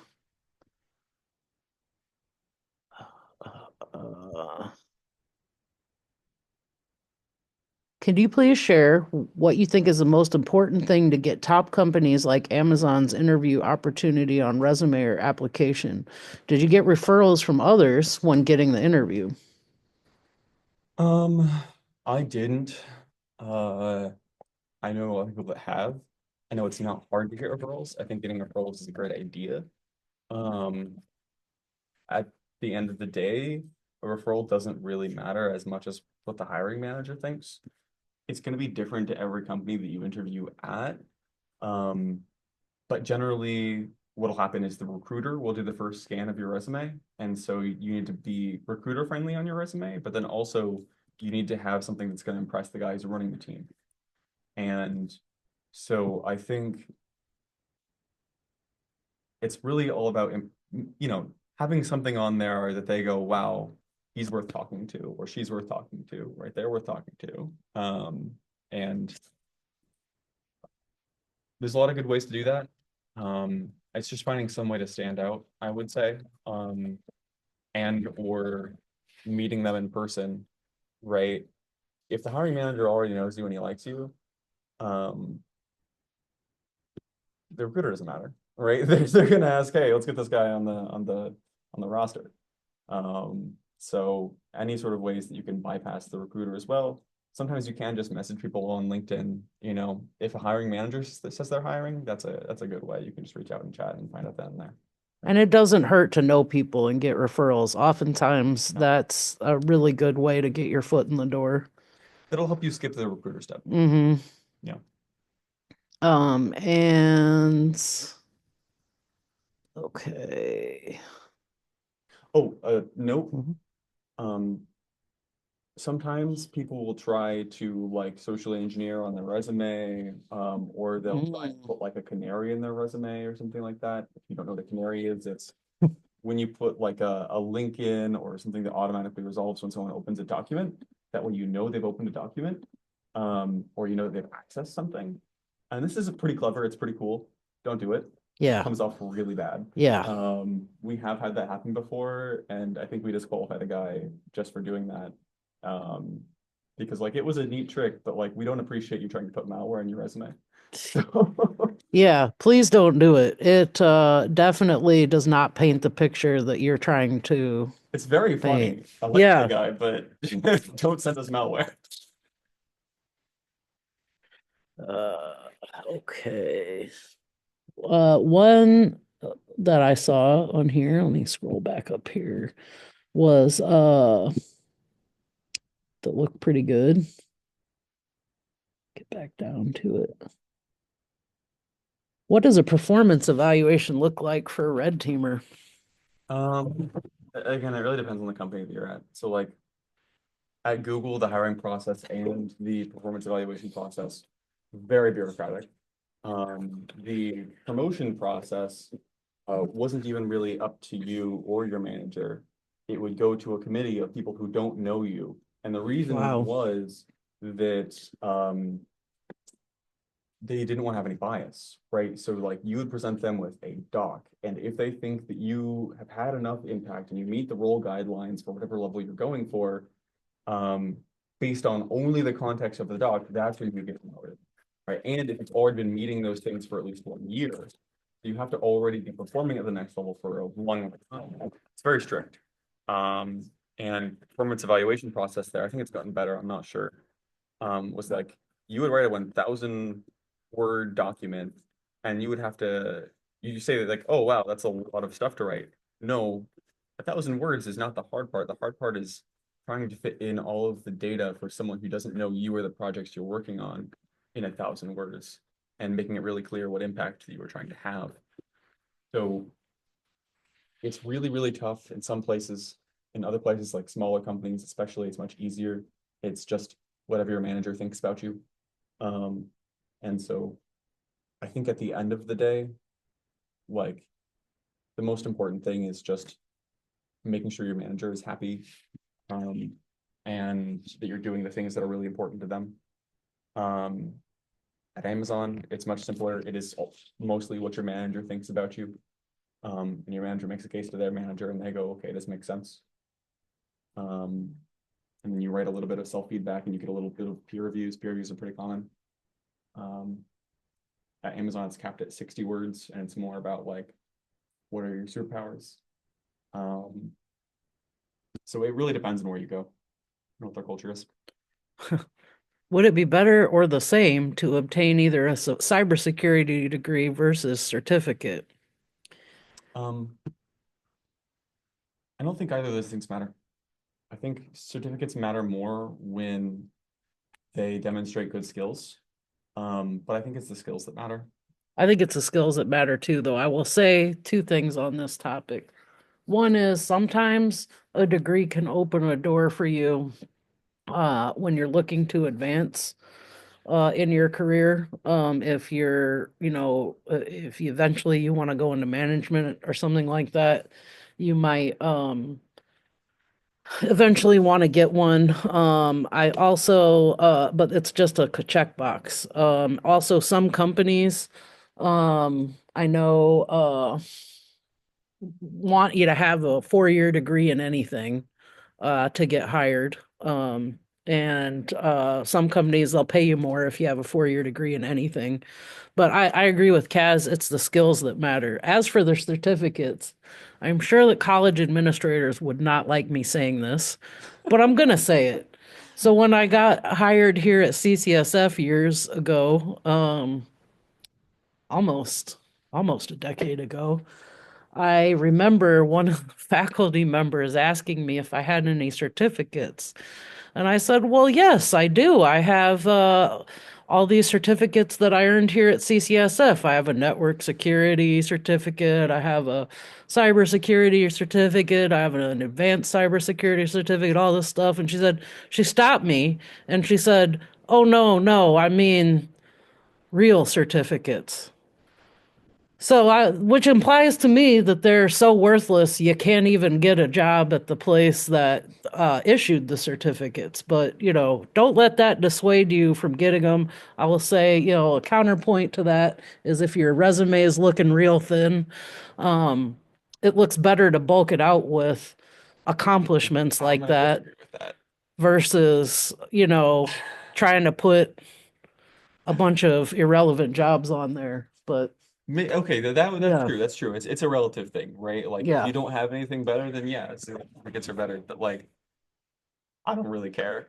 Yeah. It really It's depends it's the skills. on the person that's reading their resume and how much they care about those specific certificates, right?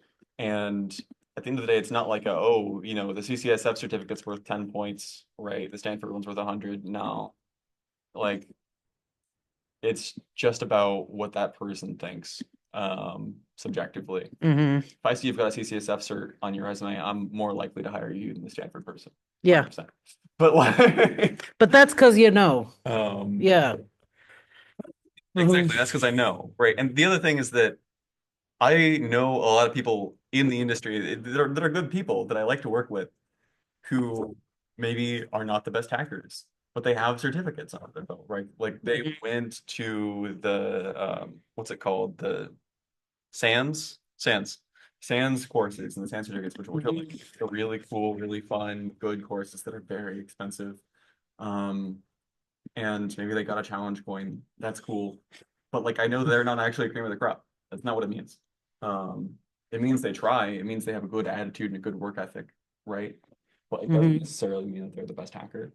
So I would say it's good, but like you should really be putting stuff on your resume that's like really impressive that you really want to talk about because you can leave a good impression. Because really what the resume is at the end of the day, like when it matters, is the list of things to talk about on your first interview. So don't put anything on there you can't talk about or that's not interesting to talk about. Somebody said, so does that mean that just a lot of people may have professional certifications and may not be able to do the job? I mean, I would say I've seen that over and over, yes. Over and over and over. Not that they can't do the job. Well, not in my experience. Yeah.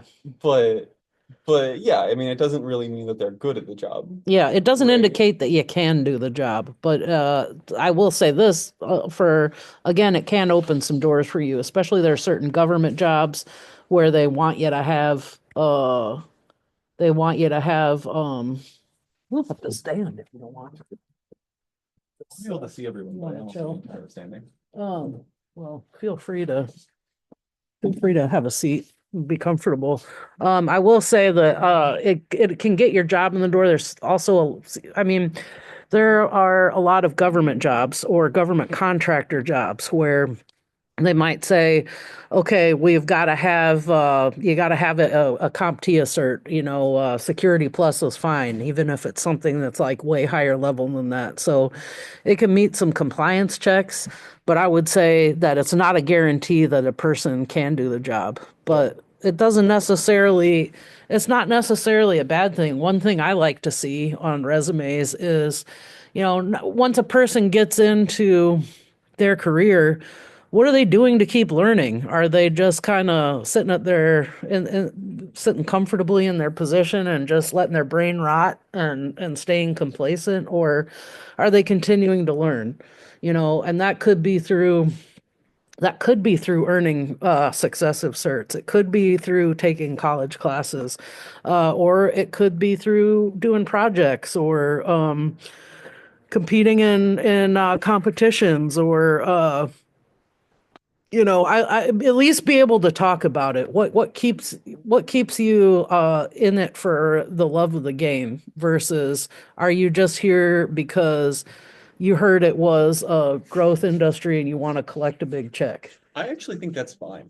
Yeah. I think it's like very human and important to want to collect a big check. Oh, I think so Right? too. I think so too. But I think too, to really convince your interviewers that you're going to be a good fit for the job, you have to love something about the you have to love something about I the will say, yeah, what you like do. I definitely want to work with the people that Mhm. actually are passionate about what we do, right? Like those are the people that I really like and want to work with, and I think are also the most talented people that I work with. Um, that said, I know Mhm. a lot of people who are just in it for the check. Sure. And I think that makes sense. That was one of the most disappointing things that I learned coming into the industry was like there are a lot of people there who just are in it for that. And that's Mhm. fine. But I was really sad because I was used to, like going to DEF CON and watching DEF CON talks and like Mhm. talking with all these really cool, passionate people. And it's different, right? Like there's both kinds of people. Um, and it's fine to be either one of those people. But I it's think. better not to tell your interviewer. It's better not to let that. Yeah, that's true. If when you're trying to get the job, it's better to be able to have something that you can talk about that you have genuine interest in, because you can fake it, sure, but it's not always that convincing. Yeah. And when interviewer wants to ask you follow-up questions, if you just sort of rehearsed this talking point that you're not really truly interested in, it can fall apart pretty quickly. So, and I guess the other aspect of it is your career can be a pretty long road. And, there are numerous ways to earn funds in this life. And if you really hate it, or if you're really not that into it, or if there's something else you'd rather be doing, go that route, pursue it. Life's too short to be stuck in a career that's going to have you miserable. um because you're just even with a big paycheck, even I've ended up in this point in my life myself in a previous career where I was making great money, but I didn't love getting up and going to work every day. And I started to feel like what I was doing just really wasn't having a very positive impact on the world, or much of an impact at all. And that grind can get to you after a while. So I think that there's value in getting something out of your career beyond just the money, if that makes sense. Definitely. It was, if you're talking about like the impact of what you're doing, it was hard to leave Google for that reason because I would actually like make good impact on the world when I was like, okay, I worked on SDKs, which was a lot of like privacy issues and data theft type stuff. And whenever I would like successfully complete a ban on like an SDK and we would like stop people's location from being tracked and stuff like that, that was really cool. That felt really good. It was like, wow, okay, this is important work that I'm doing and I know that. Whereas versus being a pen tester, it was cool, but it was like, maybe I'm finding this bug that like nobody actually cares about. Maybe it'll never get exploited, right? Maybe it will get exploited and nothing really bad will happen. Maybe some bug bounty person will find it, right? Like the actual impact you feel from that sometimes is less, Hmm. and that's fine. Yeah. But it is a you know, important, to think what you do is important. And there are upsides to not feeling what you're doing is overly important or being overly passionate about it, because workaholism can become a problem.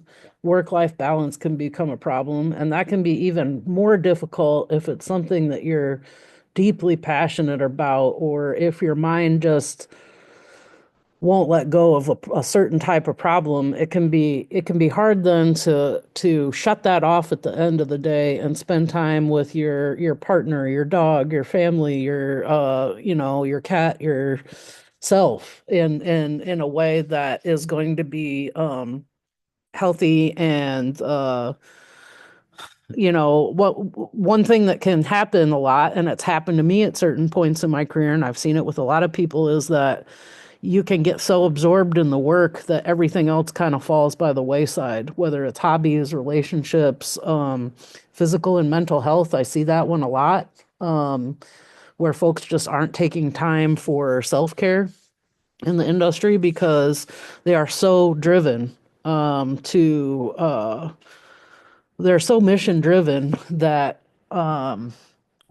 it can be difficult to achieve that balance. And I think that's something to watch out for too. So I mean, there's a lot of nuances with this stuff, and it's stuff that you'll have to figure out as you move through your career and as you move through your life. I'm feeling a bit called out on that one. Mm. Last night, I was hanging out with my partner. I was still working.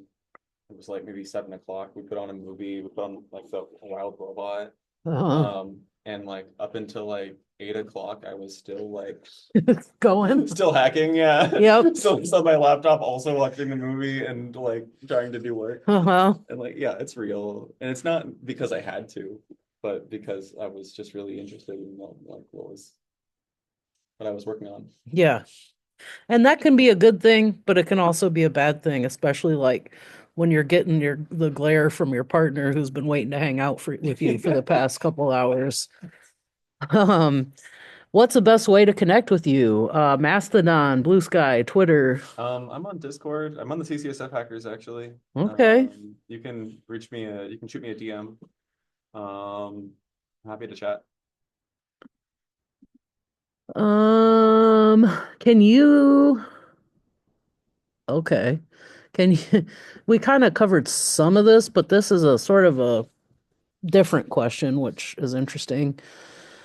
Because it's really kind of evolving in the industry. What can you speak on the role explainable AI plays in cybersecurity and the trade-offs of prioritizing explainability versus capability? Okay, so this is really, really cool, actually. I don't know if there is trade-offs between those two things. I think there's a question of like how much time you put into each thing, how much research you put into it. Look up Chris Olah from Anthropic. He's, I think, their interpretability lead.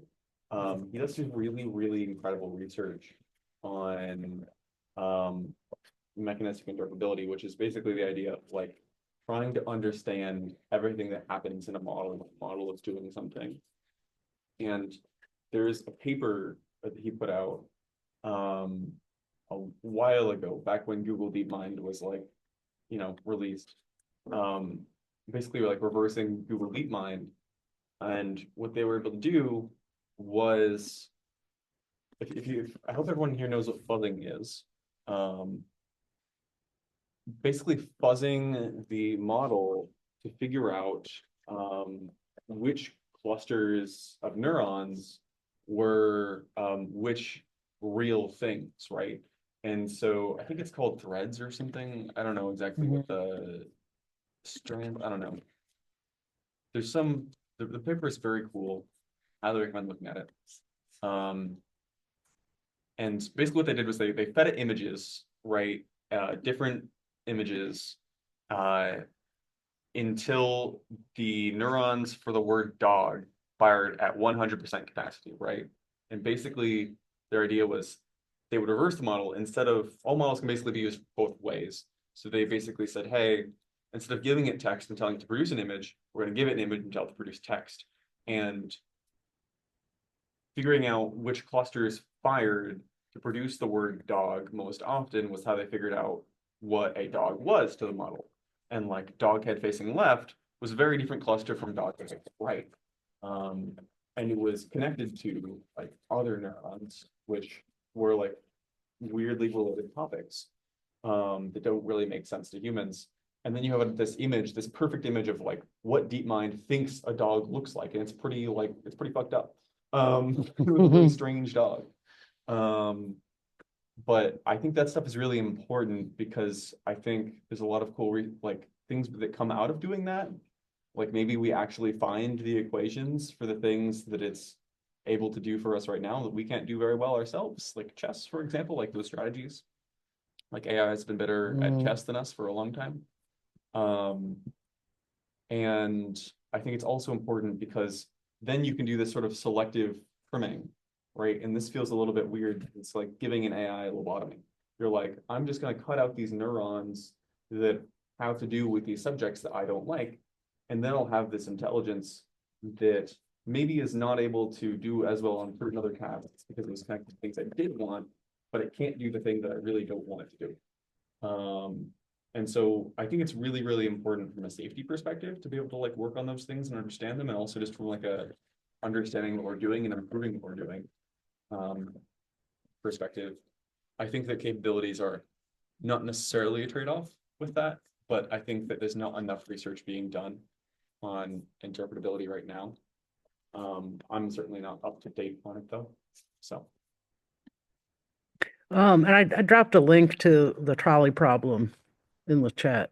So if you're not familiar with that, that provides some, I think, some kind of good food for thought when you're really thinking about explainability and some of the stuff that is evolving now in the industry. And I think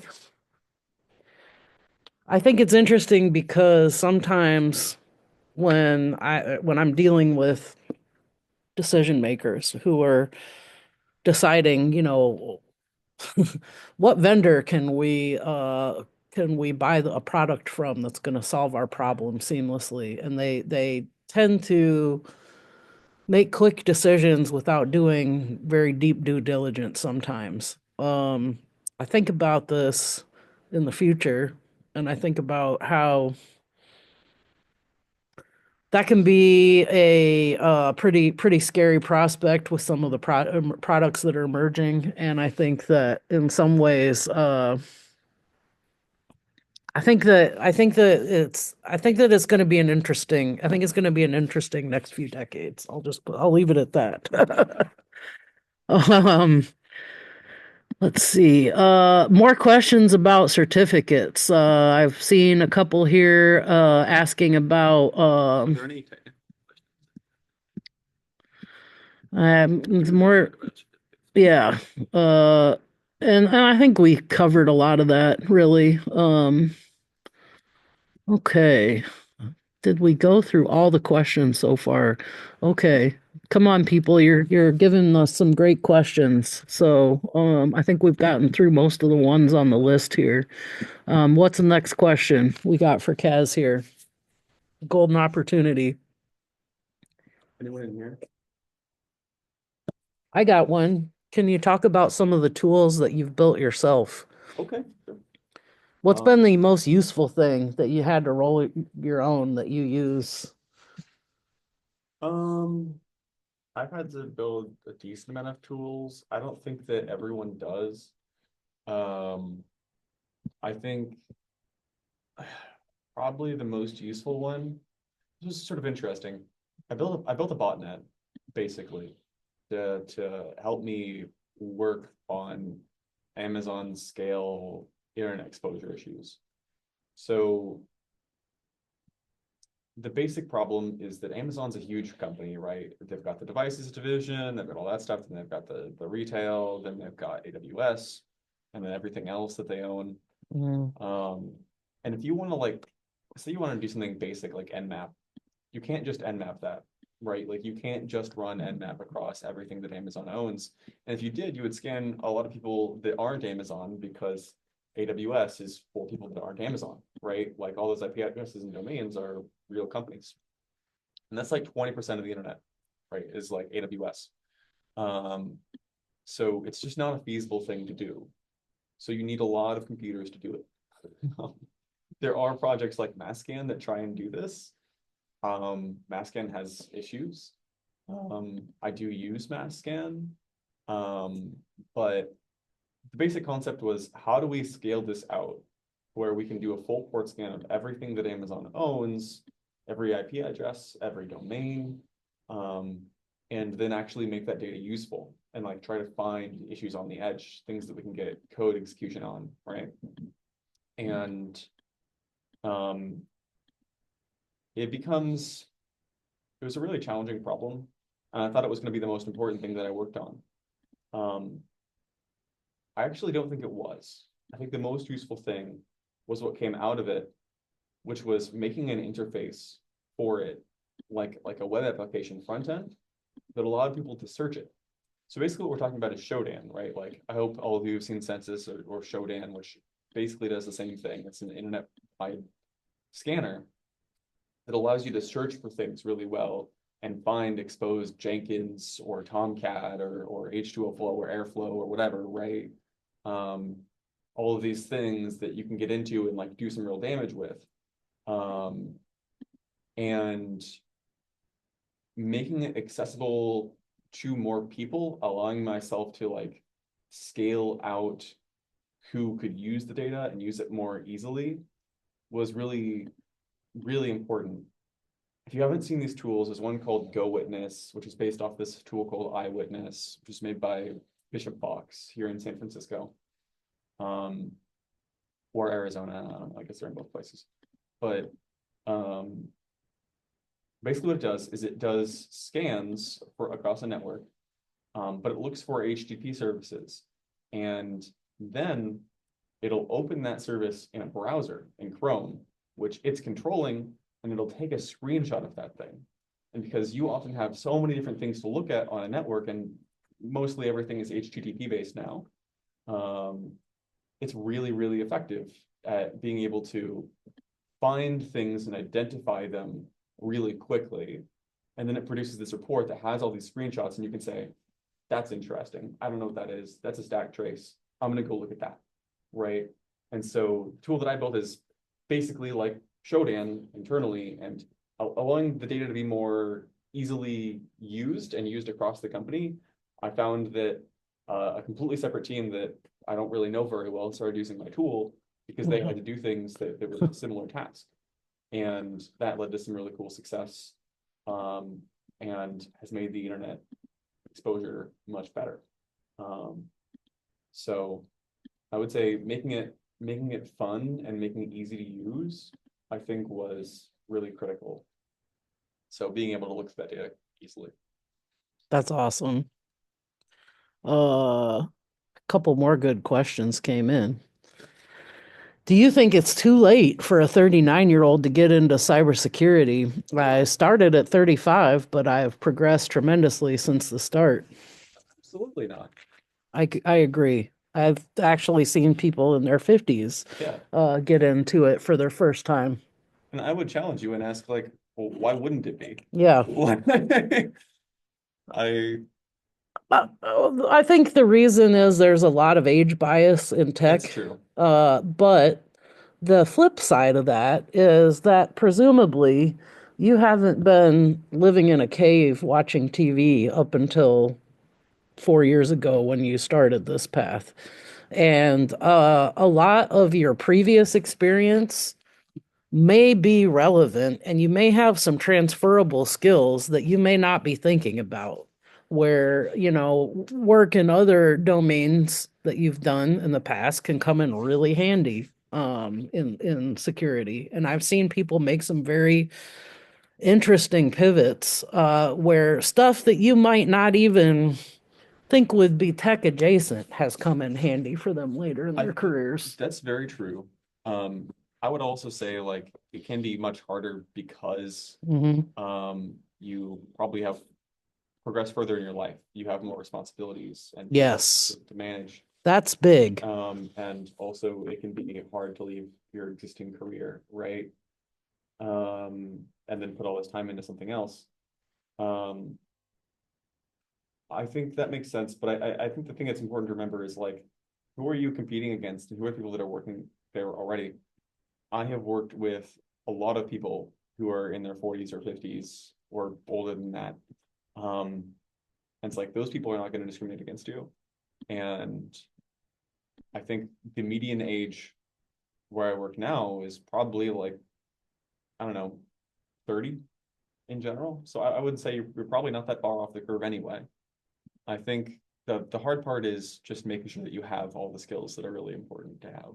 And I think that's kind of the same challenge. What skill or knowledge do you wish you had worked on more when you were a student? That's a good question. Definitely my social skills. That's a great answer. Like, I think I was decent at hacking, but I think that Mhm. like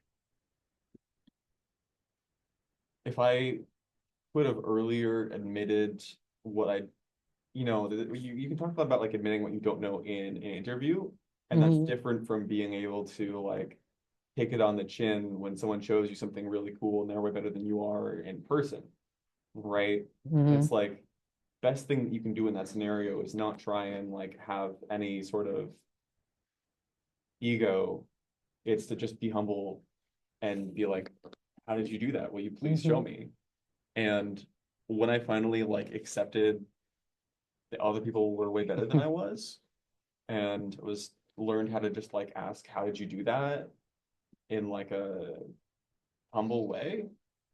I think that's when I started to really like open my mind to all the different cool things I could learn. Mhm. And it started improving a lot more after that. I do kind of like the saying, like, if you're the smartest person in the room, you're in the wrong room.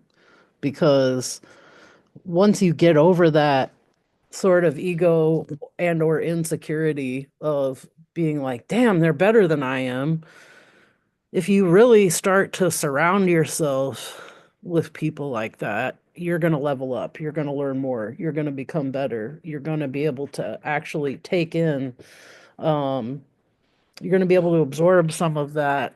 You're going to be able to learn from those people. Whereas if you're really kind of focused on trying to deal with those feels of feeling inadequate or feeling like, oh, like irritated that somebody showed up who's better than you, you're not going to get the benefits of that you might otherwise get from being around folks. And I think another side of that coin that people struggle with is being able to make mistakes and just keep on trucking, because a lot of people, I saw this even when I was primarily in software. A lot of people are scared to code live on a screen in front of people. That's scary. It is. That's really scary. It is scary. Yeah. And, it pays to get over that. It pays to develop the resilience of being like, you know what, I'm going to screw up. Things are going to fail. I'm inspired by Sam. I am and was early on inspired by Sam greatly on that, because you know, things could fail, they'll fall apart. You're going to get projects that you've practiced and have worked perfectly. You're going to get up in front of a audience full of people at DEF CON, and it's all going to go to hell. It's all going to fall apart. And, what you don't want to do is shut down, run away crying, and be like, I'm never going to do this again. Embrace it. It's part of the deal. It's part of the failure. It's even better if you can, crack a joke or two and then just move on and pivot to something else. I've seen some pretty famous people doing a demo and have it crash, have it not work right. And they still have careers. They still have a lot of professional respect. People still like them. It's okay, and if you can get to the point where you're all right with that, it's going to serve you really well, I think. Um, let's see, other interpersonal, I think the interpersonal stuff, the social skills, like you can't emphasize that hard enough. Are there any technical skills that you wish you'd Oh, yeah. worked on more? Yeah. For me, I wish I was really interested in exploit development, and I wished I had taken the time to take a step back and really go deeper on some of that stuff and practice more of it when I was a student and I had the time to do that versus later on when I really didn't have so much time. For me, when I got started, I was a Windows guy.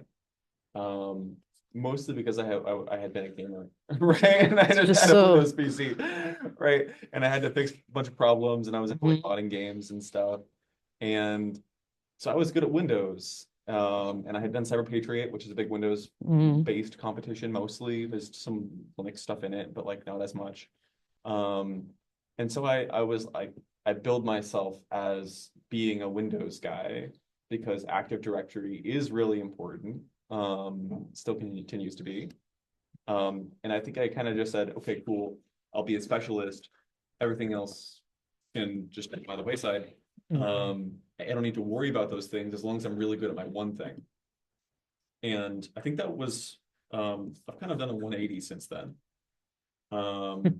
Not only on the topic, like the idea of being a specialist, but on Windows, I don't really do Windows as much anymore at all.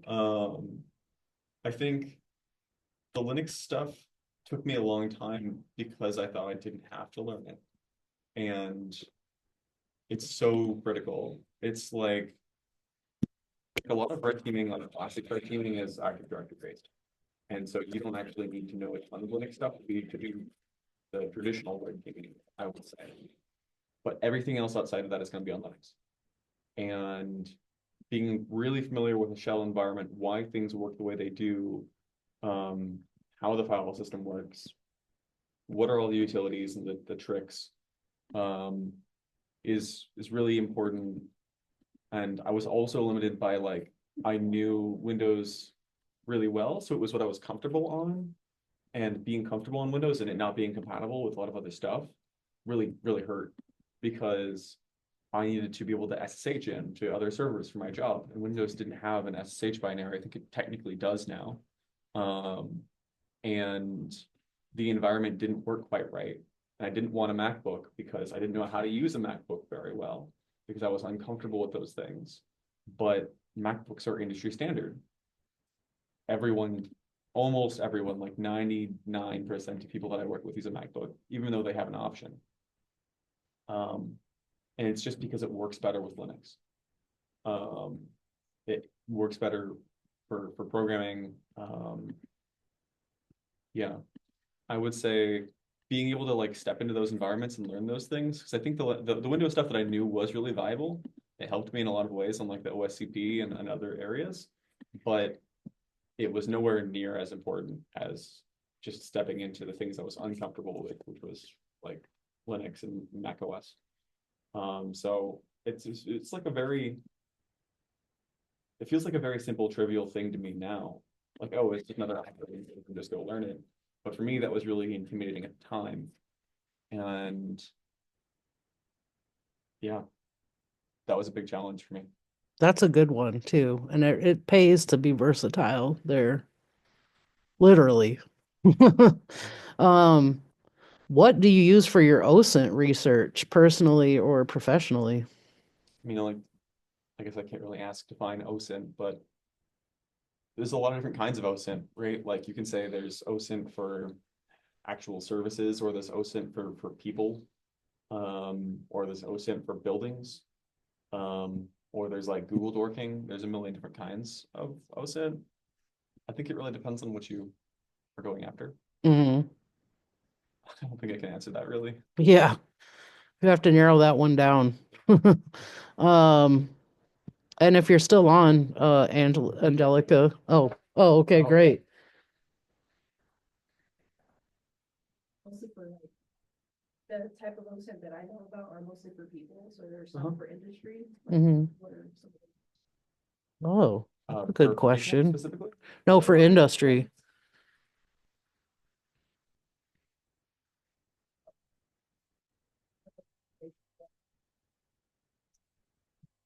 Yeah, so like the things I mentioned earlier, like Census and Shodan are really good Mhm. technically OSINT for external vulnerabilities, right? Because you can try and find like the services those companies own, IP addresses, domains, DNS dumpster, stuff like that is a good one. Um, then there's, I guess, like physical OSINT. Mhm. One of the things I think that surprises a lot of people is you can get a building's entire floor plan usually like easily. If you just know the address of the building, Mhm. either a house or like an office building, like people that work there now have not always owned the building. And usually businesses are leasing from like big apartment buildings, or not big apartment buildings, but like big office buildings. And so things like that, you can go to the website and sometimes they'll have entire floors that are like open for leasing. And the floor plan is exactly the same for every floor, or on the Internet Archive, you'll find a listing for the exact floor that you're targeting, for example. One of the things I did when I was working at SEC Group was trying to get into Red Team. And I did an OSINT exercise targeting Berkshire Hathaway. And it was like, I'm gonna get up into whoever the big boss of Berkshire Hathaway is. What's his name? The Oracle. This guy. Anyway, the rich guy. I was gonna break into his office as like it was like a example thing that we could do. It was proof that I kind of knew what I was doing. And I would look at Google Maps as well. Google Maps is great because they have like the not just street view, but sometimes they'll have like an aerial view, and sometimes you can even go inside buildings on Google Maps and you can see how things look on the inside. Then you can like look at the doors, and then from the doors you can see if they have like request to exit sensors, like REX sensors, which are really common because it basically allows you to do a one-way door. It's locked on one side, but it unlocks when someone's coming at it from the other side. And Sorry, somebody was like breaking into Warren Buffett's office. yeah, Warren Buffett's office. Yeah, no, that was, I got to pick my target, right? And so I was like, this sounds fun. But yeah, and it was like, because there was this aerial view, I was able to see, oh, there's this building right next door with a ladder on it.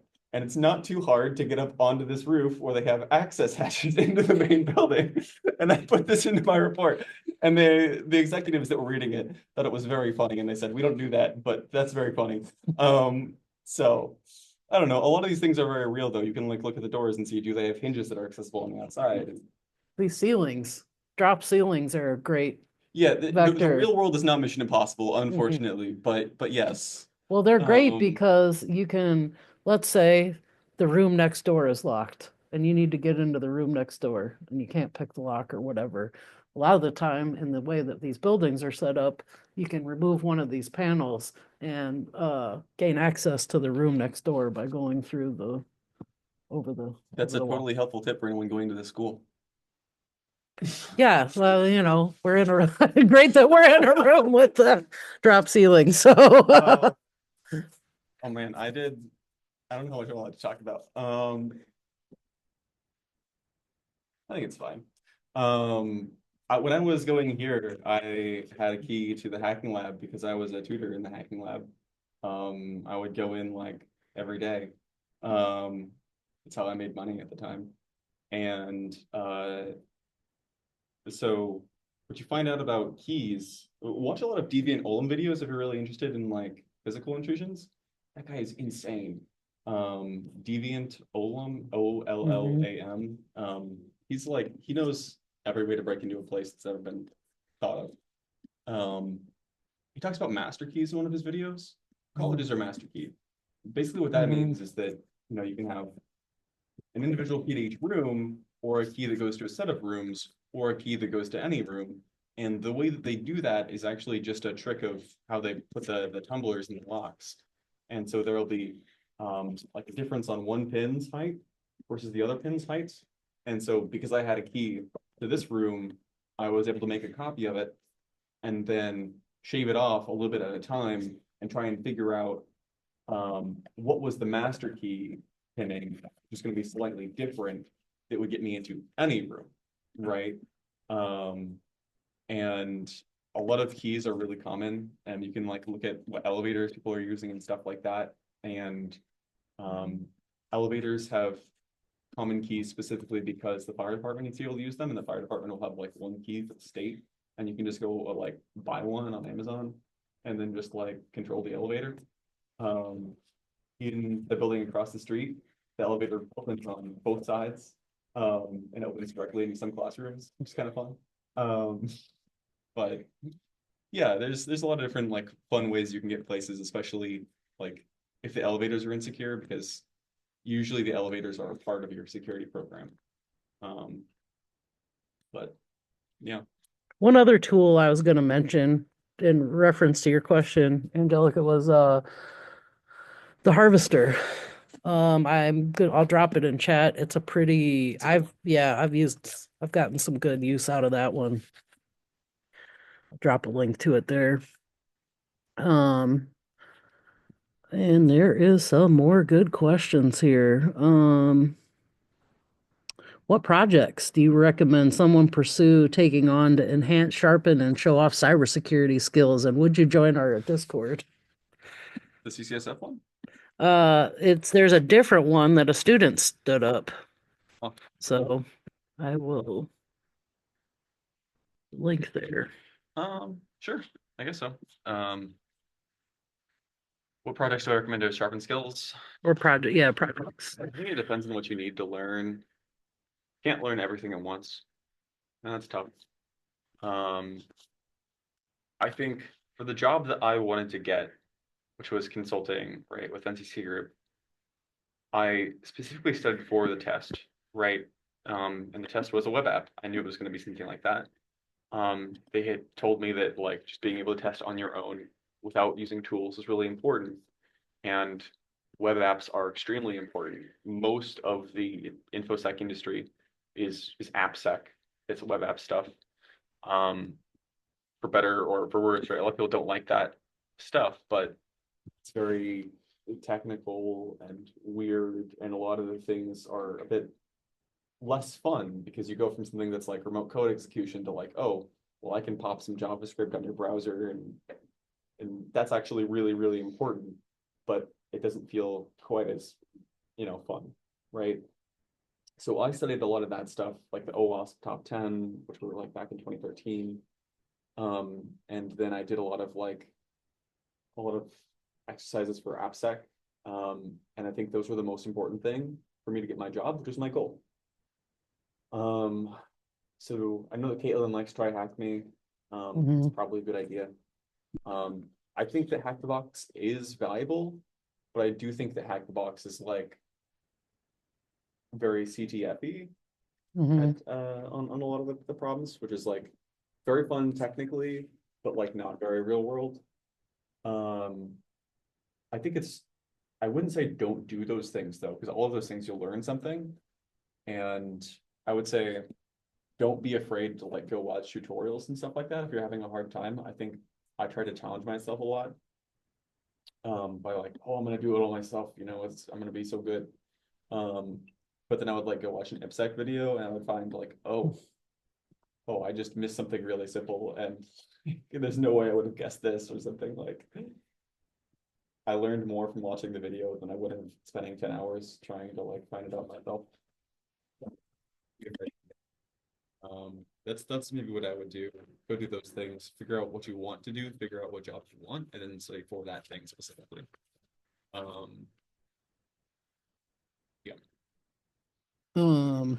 That's a good answer. What is your day? What does your day-to-day life look like? Your work life? I get up, I take my dog for a walk, and then I start hacking. No.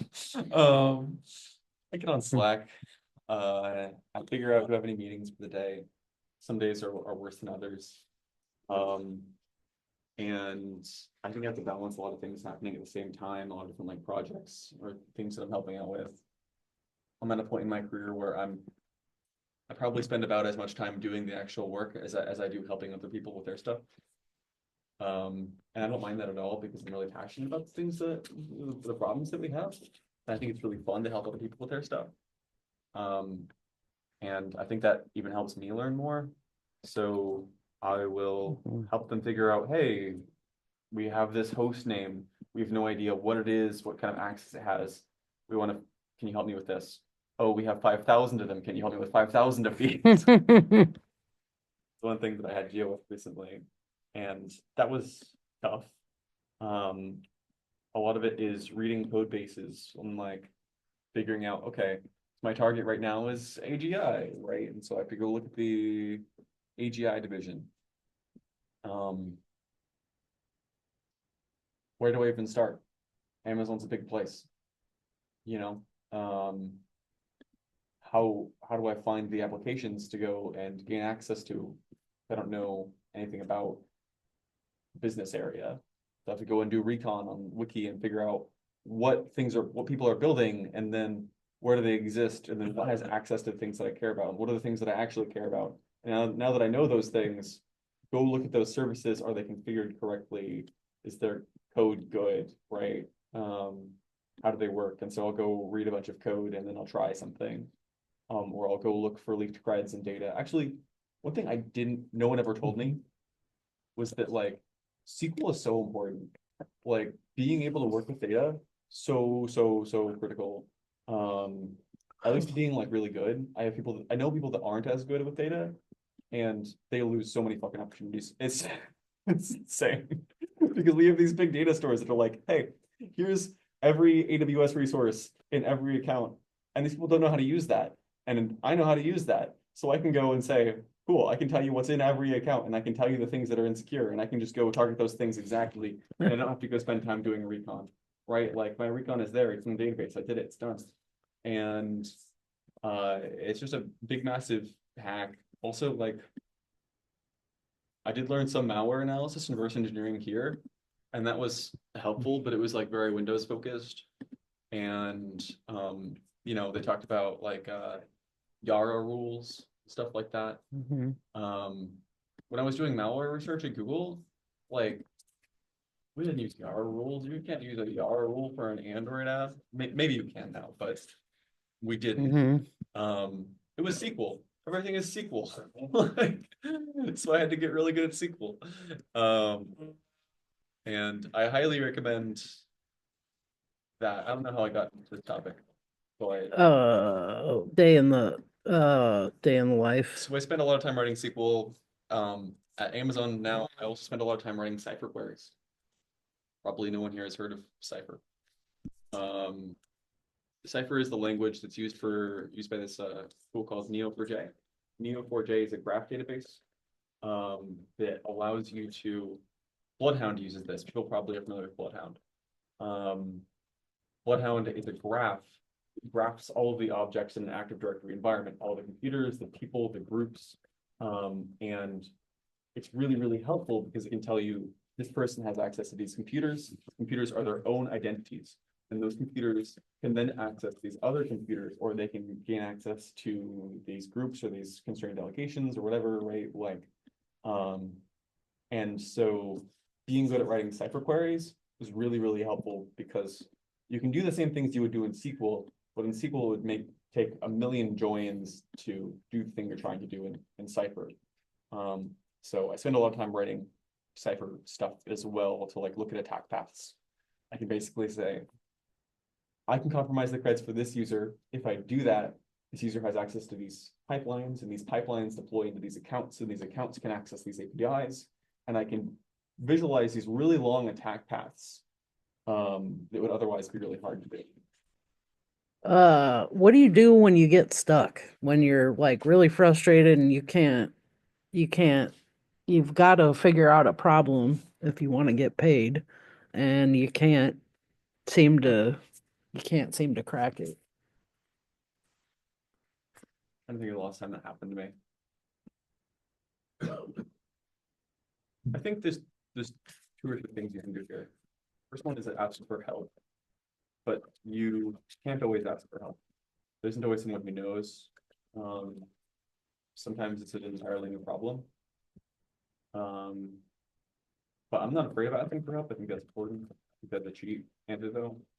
I think the most important thing if you can't do that is just to keep going.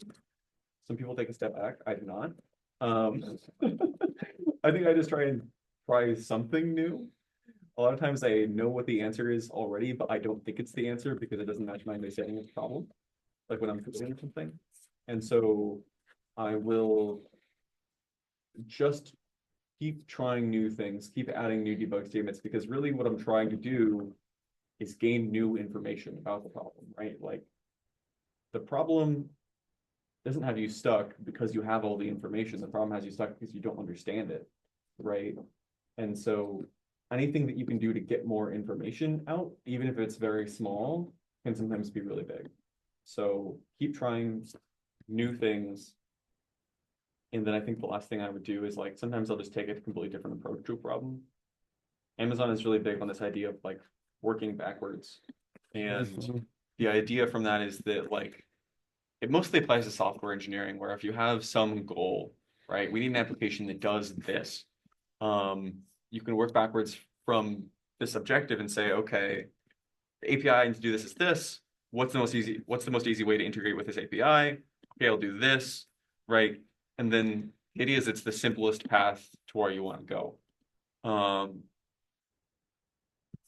I think sometimes people get stuck in that mindset of that they get a little bit too focused on the end objective and they lose sight of what they can do right now.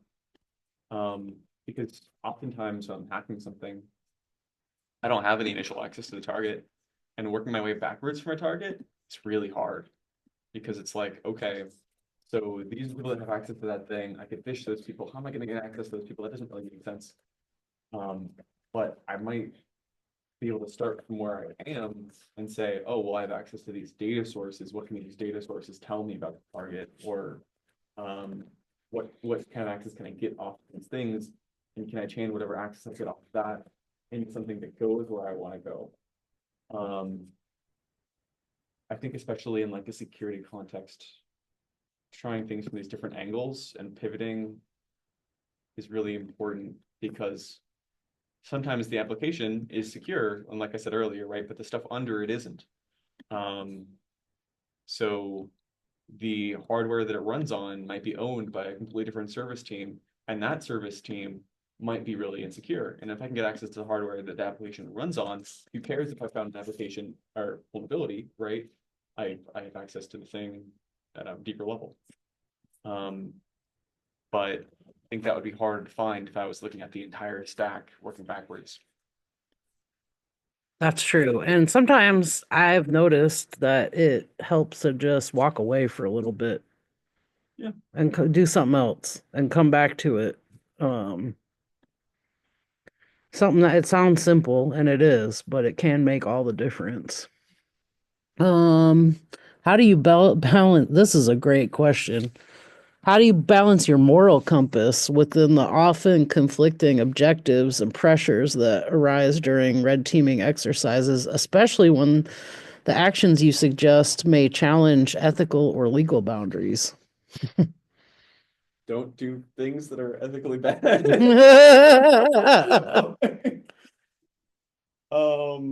I mean, if we're talking about like fishing, that one can be tough, but also like don't do things that are unethical while fishing. I think this is something that's pretty straightforward. Like, don't use the California wildfires as a fishing prompt, right? Like, don't do that. Do a fucking gift card or something. Yeah. I don't know. Like, the gift card's a bad one, actually. Don't do the gift card one either, but it's better than taking advantage of, someone's health or safety concerns. So I don't know. I don't know how else to answer that. Don't do things that are wrong. Sometimes you're emulating an attacker and you're going to do things that are like deceptive, but I don't know if that, I think in that context, it's not wrong, right? That's what you're paid to do. Yeah. And just don't do something that's like actually going to harm someone. And I mean, that's good advice in general, especially with some of the skills and tools you're learning. You know, you can always choose to use them for evil or use them for good, but use them for good. Yeah, absolutely. Stay out of federal prison. A lot of us, I think, maybe even, there's a flip side to that, which is I think a lot of us can do a lot of good here in this industry, and some of us are even, I think, maybe inspired to do it more in order to improve things for people. I mean, that was one of the things that really induced a pivot for me personally, was because I was working at a company where, one of the things that really got to me was that people were buying things from a company with their debit cards, and debit cards don't always have the same protections that credit cards have. If somebody gets your debit card information, they can sometimes drain your bank account. And really bothered me that some people who couldn't really afford it were getting their money taken from them because of insecure products and services that a company had in place. And I started to see that more and more and more in the industry. And what really blew my mind was sort of the callousness of the corporate attitudes towards that, where they just really didn't care. I mean, spoiler alert, a lot of companies, large corporations, do not care about you. So, and they certainly don't care about what happens to you as a result of their own failure to secure their systems and your data. So I think there's a lot of good that you can do um, with these things that you're learning as well. Well, this has been a great talk. I think we actually got through all the questions that we came in, and there were a lot of questions, a lot of really good questions, a lot of really good answers. Um, is there anything else that anybody wants to get in before we wrap it up here today? Any other burning questions? Yes.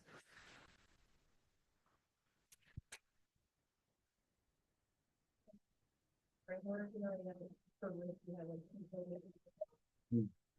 Bring it back, you're like, oh, Yeah. wow, but what do you- Pen testing? I think different companies would definitely have like different workflows that they'll go through.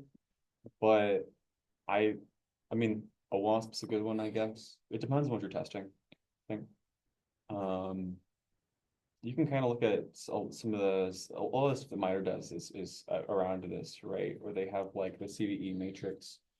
I think you can look at the different attack surfaces and the different kind of attacks that you can apply to each thing, especially each technology. And you can kind of go down the list and see what makes sense. That said, I don't know if I follow one. I think most people don't. I think it's a good idea to sometimes take a step back and say like, hey, I'm testing a Ruby on Rails application. Maybe there's something that Ruby on Rails has an issue with that I don't know about that other frameworks don't. And it does. It's mass assignment because of some of the different ways that the Ruby does assignment and the patterns that exist in that application. So I think it's good to take a look at what you're targeting. What are the technologies involved? I don't think there's like a checklist that you need to follow, if that makes sense. Yeah. Were you always into offensive security, red teaming, or how did you find out that it was your specialty? And I guess I will say, having known Kaz from a young age, that I don't think there was any other. A leopard can't change its spots, but I don't want to answer up for you. I mean, I don't know. Hacking's cool. Like, yeah. I would say one of the things that was fun for me was like being in a school environment this is a wonderful target rich environment. Wonderful target rich environment. Let me tell you, there's Uh-huh. so many servers here. There's so many locks here. There's so many like things that you shouldn't get into. That's great. Get into those things. It's, I don't know. I think I was like, it was always just sort of fun. There was like web filters and stuff like that. It's like, oh, how can I bypass this? Oh, can stand up my own server at home, which I can use as a web proxy. That's Mhm. rad. I don't know. I just think it's been very fun, and it's always just like you learn one new trick and then you figure out, oh, where are all the places I can apply this? I think I had Nmap on my phone for a while, and I would just like wherever I was and whatever Wi-Fi network I was on, I would like just Nmap everything and be like, oh, what is this? This is so cool. What ports are open? I don't know. It's fun.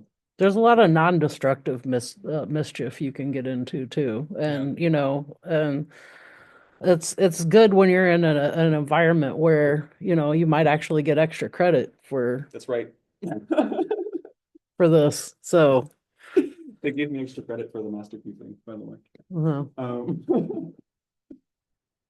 yes. Any other questions before we wrap it up for today? Yes.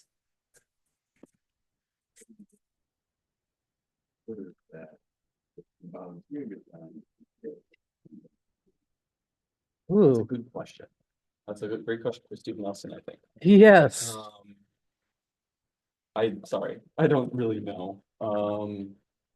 I would certainly talk to like Steve Nelson in the Career Center if he's still there. He is. Okay. Talk to Steve He and has all the endorsement. And they'll go on like trips. Like I got to go to the Lawrence Berkeley National Labs while I was here. We got a Mhm. tour there, and then Drive savers. yeah, and they like hired some people, I think. And then I got to go to PG&E, and their main cyber place is still there is in Concord, and we got a hold of their stock. It was super, super cool. I got an offer from them around the same time. As far as like free stuff goes, I don't really know what the free stuff goes. Yeah, I don't really know. I like volunteer, but Steve Nelson, look around. He's amazing. I think there's some apprenticeships going. So for sure, check that out. Nonprofits are a good place. Yes. Yeah. All right. When I got my first job, I initially had asked David was his name. He's like, David, do you have any internships available? I don't have somebody for a full job. And he's like, no, we don't really do internships, at least not for people who are not like out of a big university. But we'd love for you to apply to the real job. And so it was really intimidating. It was like, I don't know if I'm ready for this. This seems like a lot. But it worked out. So This is cool. I actually didn't know about this. There's a cyber volunteer resource center that the CISA office hosts. So I'll drop that in the chat and you can check that out. But oftentimes nonprofits, churches, are a good place to kind of volunteer and get that experience in. And yeah, I've heard of that before. yeah, We did some charity work a couple of years ago for like a church. We red teamed a whole church organization. That was pretty cool. But and I will try to save the chat here and then compile a list of the resources that were shared, and the links that we put in here today, along with the recording, which we'll put up on the Sam's page. So thanks for all the great questions that everybody put in today, and that is much appreciated. Thanks for showing up. For you folks who came in person, thanks to everybody who came on Zoom. Thanks most of all to Kaz for spending such great time with us and sharing your knowledge and your insight and giving us some really good resources and encouragement and food for thought. And yeah, thank you all for coming. It's a lot of fun being here. Keep hacking, guys. yeah, Yay, thank you. And everybody who needs anything, if you need anything, reach out to me, inbox, on Canvas or, through my email that I dropped in the chat there. Also remember you can join Sam's Twitch or Sam's Zoom, if you, need help, live help. So thanks everybody. Enjoy the rest of your Saturday.